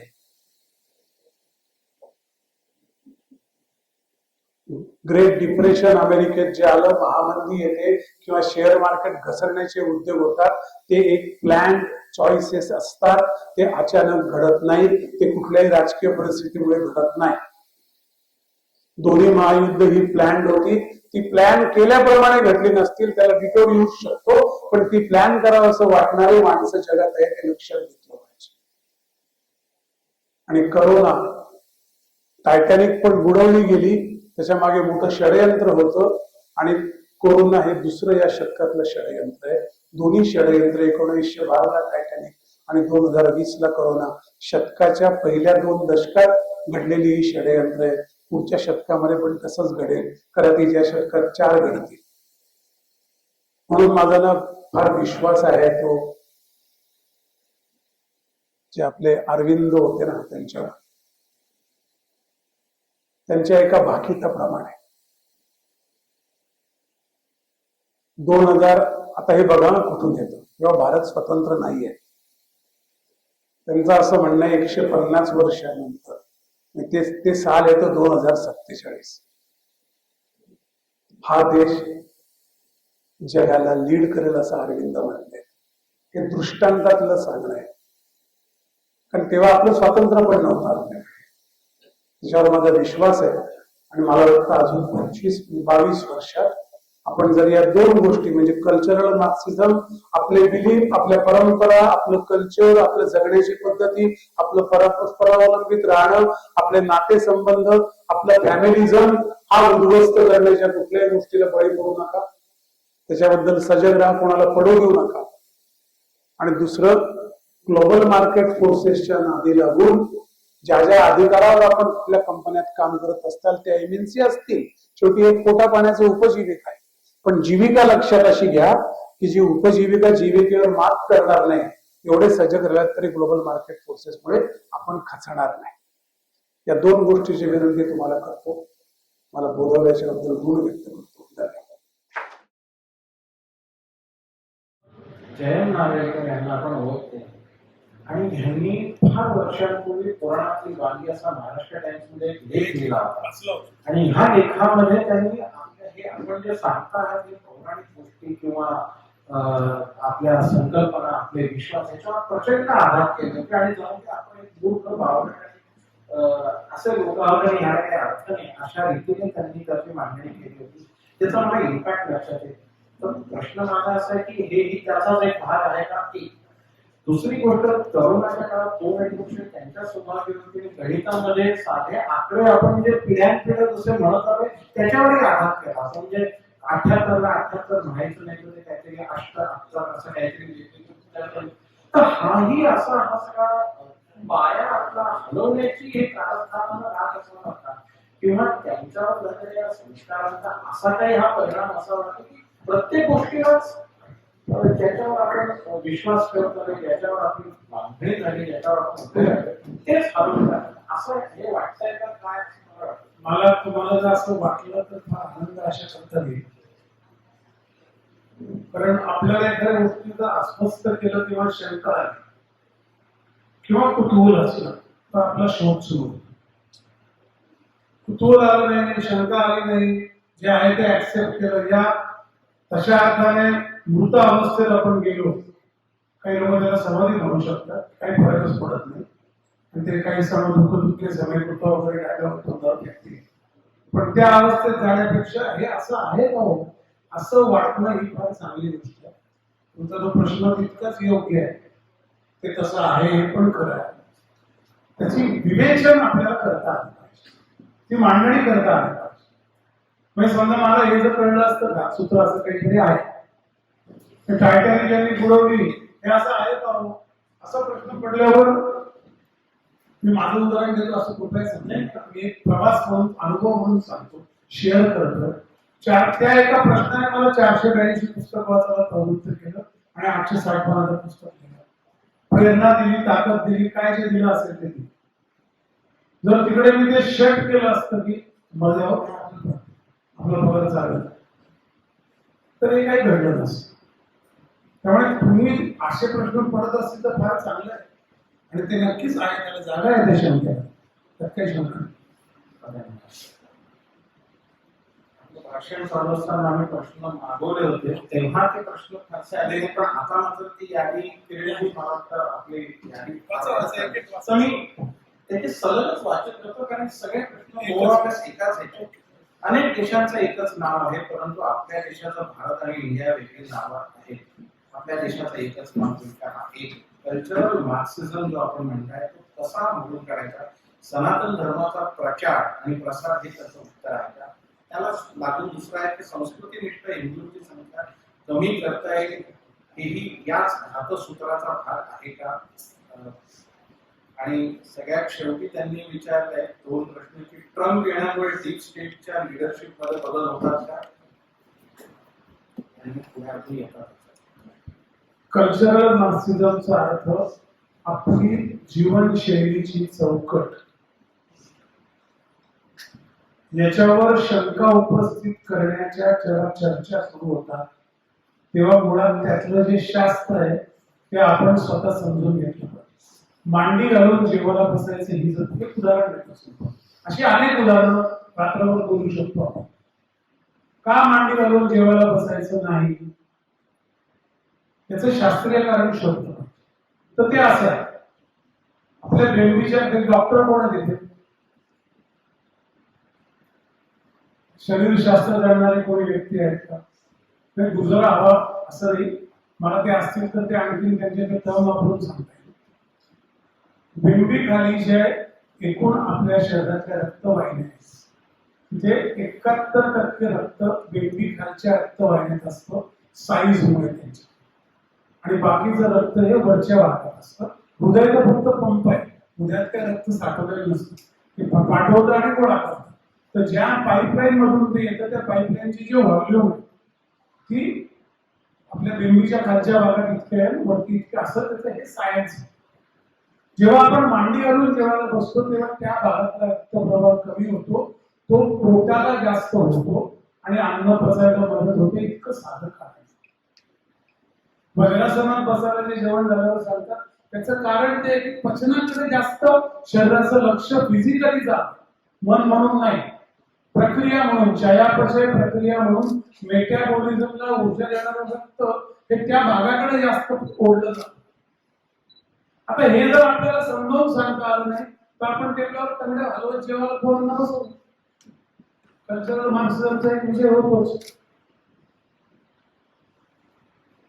आता योगाला बघा, तुम्ही नेहमी लक्षात घ्या, मोदींनी योगाला एवढं प्रसिद्धी मिळवून दिली असेल पहिल्याच वर्षी किंवा प्रतिष्ठा, कारण त्या योगामध्ये अनेक देहाच्या क्रियांचं आणि मानसिक अवस्थांचं एक संयोजन आहे, म्हणजे संयुक्तपणे. ते नका म्हणून घेऊ, पण योगा तर करा, मग आम्ही तुम्हाला समजावून सांगतो. त्यामुळे हे योगाने काही उपयोग नाही, योगाने काही होत नसतं. हा जो प्रवाद चांगल्या शिकलेल्या डॉक्टरांकडून मी ऐकला, मेडिकल काही डॉक्टर मला वाटतं योगाने काही होत नाही. तुम्ही त्यांना म्हणतो तुम्ही हे, तुम्हाला असा विचार करायचा अधिकार आहे, पण हे काही होत नाही याचा तुमचा अभ्यास सांगा ना. 2 गोष्टी सांगितल्या, एक मी जे करेल ते मी का करतो याचा अभ्यास माझा झाला पाहिजे, आणि दुसरा जे सांगतो हे करू नका हे ऐकण्यापेक्षा तू हे का करू नका सांगतो याचा तुझा अभ्यास सांग असं त्याला विचारता आलं पाहिजे. तेवढं केलं तरी कल्चरल मार्क्सिझमला आळा बसतो. पण इंडिव्हिज्युअल लेवलला जर आपण बदलू शकलो नाही तर त्याचा काही उपयोग होत नाही. ते समूहाचं मानसशास्त्र आहे कल्चरल मार्क्सिझम. मेणबत्त्या पर्यावरणाकरता लावणारे लोक, त्यांच्या झोपी, हे समूहाचं मानसशास्त्र आहे. कल्चरल मार्क्सिझम त्या अंगाने विकसित झालं. आता इथे डिबेटला बसलो मी, तुम्हाला अक्षरशः तुम्हाला सांगतो, तुम्ही सगळे मधले 90% लोक म्हणतील काय चुकीचं आहे, तुम्ही काय भाषण करताय नाही, कशाला आम्ही असं करायचं, काय चुकीचं आहे, आम्ही रक्षाबंधन त्याच्यात राखे बांधायची. एक बेसिक गोष्ट सांगतो, शर्ट आपण हँगरला लावतो, ही शिस्त शर्टाला असते का आपल्याला असते? चप्पल रांगेत काढतो, शिस्त चपलेला आहे का आपल्याला? सगळे सांस्कृतिक आयामाचे विभ्रम हे इनडायरेक्ट आहे. ते तुमच्यावर काहीतरी परिणाम करण्याकरता ती प्रॅक्टिस आहे, तो परिणाम नाही. परिणाम आपल्यावर असतो आणि तो कुठेतरी आपल्याला त्या एका वर्तुळात ठेवतो, ती त्याची ताकद. अनेक लोक मला म्हणतात लॉजिक काय. अहो, लॉजिकचं काय घेऊन नसतं. राम काळा कावळा काळा म्हणजे राम कावळा असं पण लॉजिक मांडतात नाही का? काळा राम कावळा काळा, रामाचा रंग काळा म्हणजे राम हा कावळा, हे लॉजिक मांडू शकतो. लॉजिक असं असतं, त्याच्या फार आग्रह पडू नका. तर्क दुष्टता असा आपल्याकडे एक शब्द आहे. कल्चरल मार्क्सिझम हा तर्कदुष्टतेने आहे, ते त्याचं वाहन आहे. गणपतीचं वाहन मंदिर येत असत, त्यामुळे त्या वाहनावरून पहिले ते खाली उतरा. चॅलेंज करा. मला साधी गोष्ट असते, का बरं गंध लावतो, त्याचं उत्तर दिलं पाहिजे ना. एक तर मी लावत असेल तर मी अभ्यास केला पाहिजे, कोणी काढायला सांगत असेल त्याने अभ्यास केला पाहिजे. एक के कॉन्स्टंट धरूनच सायंटिफिक क्वेश्चन मांडता येईल ना. लावणं एक के इज कॉन्स्टंट, मग का लावायचं नाही समीकरण मांडता आलं पाहिजे. लावत नसेल तर का लावतो हे सांगता आलं पाहिजे. या सगळ्या बारीक बारीक गोष्टी आहेत आणि या आपल्या दैनंदिन आयुष्यात आपल्या या जीवनाच्या धबडग्यात त्या आपल्याला करायला वेळ मिळणार नाही, खरं आहे. आणि तो त्याचा मोठा ऍडव्हान्टेज त्यांना मिळतो, पण त्याच्यावर आपला विश्वास नसणं हे करू नये. पण आपला अभ्यास नसणं आणि त्यामुळे विश्वास नसणं हे चुकीचं आहे. पाडे पडण्याचं काय, तुम्हाला काय नारळी तर गणितज्ञ व्हायचं होतं का? तुम्हाला आम्ही नाटकात काम करतो आहे, भूतारे वाचतो, पाठक करतो नाटक, आम्हाला काय आमच्या पाठांतर स्पर्धेत भाग घ्यायचा असतो.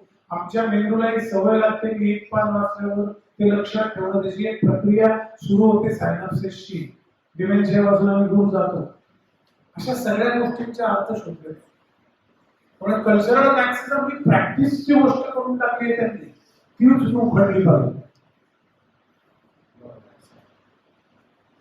मला हा संवाद अजून कमीत कमी उल्लेख केला तसं रात्रभर चालू राहण्याची याची पोटेन्शियल आहे, ते आमच्या सगळ्यांची इच्छा आहे. पण अनफॉर्च्युनेटली वेळेचं बंधन एकदम रोज खाली. तर शेवटचे ग्लोबल प्रोसेसचा काय प्रश्न होता? सब प्राईम जो घोटाळा झाला तशा घोटाळ्याकडे लक्ष ठेवा. ग्लोबल फोर्सेस काय करू शकतात त्याचं उदाहरण देतो. सब प्राईम घोटाळा आढळून झाला, काय घोटाळा म्हणून सांगू शकेल? कोणाचे पैसे गेले, कोणी आत्महत्या करू शकेल, त्याच्यामुळे माझे पण मार्केटमध्ये पैसे गेले, त्यांना तरी माहिती असेल का गेलं नसेल माहिती तर सांगतो. घोटाळा कसं आहे, हे घर आहे अमेरिकेत, अगदी सोपं करून सांगतो, कॉम्प्लिकेट काही करता येईल. या घराची किंमत आहे 50 रुपये. आता घराच्या रिअल इस्टेटच्या किमती वाढतात, हे ऍझम्पशन, बरोबर. जमिनीची किंमत वाढते, घराची वाढते. मग त्यांनी असं सांगितलं की हे घर तुम्ही, त्याची किंमत समजा 80 रुपये. आता 80 रुपयाला जर हे घर द्यायला लागले तर, कारण आता 80 झाली रिअल इस्टेटची किंमत, आता आपण 80 रुपयाला घर देऊ तर 30 रुपयाची गॅप कुठून भरून काढायची? So we will refinance your house. आणि या 30 रुपयाच्या सगळ्या अमेरिकेतल्या घरांच्या सिक्युरिटीचं बंडल तयार केलं आणि ते ग्रीस सारख्या देशांना विकून त्यांच्याकडून अमेरिकन सिक्युरिटीला मोस्ट रिलायबल, मोस्ट रिटर्न मिळवून देणार आहे, त्यात त्या लोकांनी पैसे गुंतवले. त्या घराची किंमत ऍक्च्युअली 30 रुपये होती आणि असे $4 ट्रिलियन भेटले. ग्रीस संपला, ग्रीस मधल्या 16 बँक होत्या. ग्रीसची राष्ट्रीय बँक झोपली, आयर्लंडची राष्ट्रीय बँक झोपली, पण त्यांनी भयंकर सिक्युरिटीज विकत घेतल्या. कारण ते जे एजंट असतात ते त्यांचे दलाल असतात. हे वॉल स्ट्रीटवर जे वॉल स्ट्रीटवर सगळेच माफिया काम करतात. पाहिजे लेमन ब्रदर्स बुडाले म्हणून ज्यांनी गळे काढले त्यांना मी दुसऱ्या दिवशी सांगितलं होतं की 109 नवीन कंपन्या त्याच कंपनीत लोकांनी काढल्या. त्यामुळे 107 वर्षाची परंपरा गेली होती ते भारतीय बाजूला. त्यांनी ऑलरेडी पॅरल व्यवस्था उभी केली. अमेरिकेत बँक्रप्सी चॅप्टर फाईल करणं हा नॉर्म आहे. क्रेडिट कार्ड सिस्टीम तशीच आलेली आहे. 1930च्या ग्रेट डिप्रेशन नंतर ग्लोबल मार्केट फोर्सेस काय करू शकतात उदाहरण सांगतो, म्हणून सावध राहायला पाहिजे. 1930च्या ग्रेट डिप्रेशनला अमेरिका भिकारी झाला देश, म्हणजे पैसेच उरले नाही, पतच उरले नाही आणि सरकारकडे पैसे नव्हते आणि सगळंच खाऊन झालं. सिक्युरिटी सरकारच्या गेल्या, ट्रेझरी खाली झाली, तसे वॉल स्ट्रीटवरच्या कंपन्या बुडाल्या, त्याला म्हणून महामंदी ग्रेट डिप्रेशन म्हणतात. मग लक्षात असं आलं का की लोकांकडे पॅरिटी कुठून येईल, बरोबर बोलतोय. पॅरिटी म्हणजे पत. इकॉनॉमिक सिंपल पद्धतीने समजून घ्या. इकॉनॉमिक म्हणजे डिमांड सप्लाय. इथं आपण सगळे पाठांतर करून झालं. डिमांड कशाने डिफाईन होते? एक गरज, दुसरी पॅरिटी. म्हणजे मला असणारी गरज 140 कोटी लोकांच्या गरजा सारख्या आहेत, सगळ्यांना चांगलं जेवायचं, चांगले कपडे घालायचे, चांगल्या ठिकाणी राहायचं, चांगल्या शाळेत पोरांना घालायचं, सगळ्यांच्या गरजा सारख्या आहेत. त्यातल्या 52 कोटी लोकांकडे ती गरज भागवण्याची अवकाश आहे. आपली गरज भागवण्याची क्षमता म्हणजे क्रयशक्ती, म्हणजे पॅरिटी. आता जेव्हा अमेरिका खंत झाली, कंगाल झाले लोक, बँका, इन्स्टिट्यूशन, सरकार, तेव्हा ही पत कशी निर्माण करणार? तर म्हणून ती सिस्टीम आलीच ना, credit card system. What is credit card? You are borrowing from future. आज माझ्याकडे पैसे नसताना मी खरेदी करतो, तेव्हा मी सांगतो उद्या पैसे येईल तेव्हा देऊन टाकेल, मी घेतो. So I start borrowing from my future and that system which allows me to that is a credit card system. आता ही मुळात फ्रॉड गोष्ट आहे. माझ्याकडे अंतरून पाहून पाय पसरवणे ही खरी अर्थशास्त्रीय म्हण आहे. माझ्याकडे आहे तेवढंच मी वापरावं, त्याचा आनंद मानावा. माझ्याकडे जे आहे ते वाढवण्याचा प्रयत्न करावा प्रामाणिक. पण माझ्याकडे नाहीये, पण मला लालच आहे, ती भागली पाहिजे, तर मी इकडून तिकडून गोळा करून घेईन. मग असं आहे, मग तुला ही घे बाबा सिस्टम. म्हणजे खोट्या हव्यासा पोटी आलेली सिस्टीम आहे क्रेडिट कार्ड सिस्टीम. गंमत बघा काय होतात. आता हे क्रेडिट कार्ड लोकांनी पैसे घ्यायला सुरुवात केली. अमेरिकेत दरवर्षी साधारणपणे 11 लक्ष क्रेडिट कार्डचे पैसे, 11 लक्ष क्रेडिट कार्ड होल्डर त्यांचे पैसे भरू शकत नाही. 11 लाख 1.1 बिलियन. मग लक्ष झालं हे लोक पैसे देत पळून जातात. बँका किती लोक कामाला जाणार त्यांना शोधायला. बरं आपल्याला नाही जप्ती आणली क्रेडिट कार्डच्या काहीच घेतली नसते. कर्जाला तारण असतं, त्याला तारण नाही आहे, तुमचं क्रेडिट हेच तारण. मग सिस्टीम अशी आली की तुमच्यावर कर्ज असतील तर तुम्ही फार भारी. मी अमेरिकेत गेलो, मी गाडी घ्यायला गेलो, मी त्याला म्हटलं मला कार घ्यायची. तो म्हणलं do you have any loans? I said no. म्हटलं you have to pay 4% interest.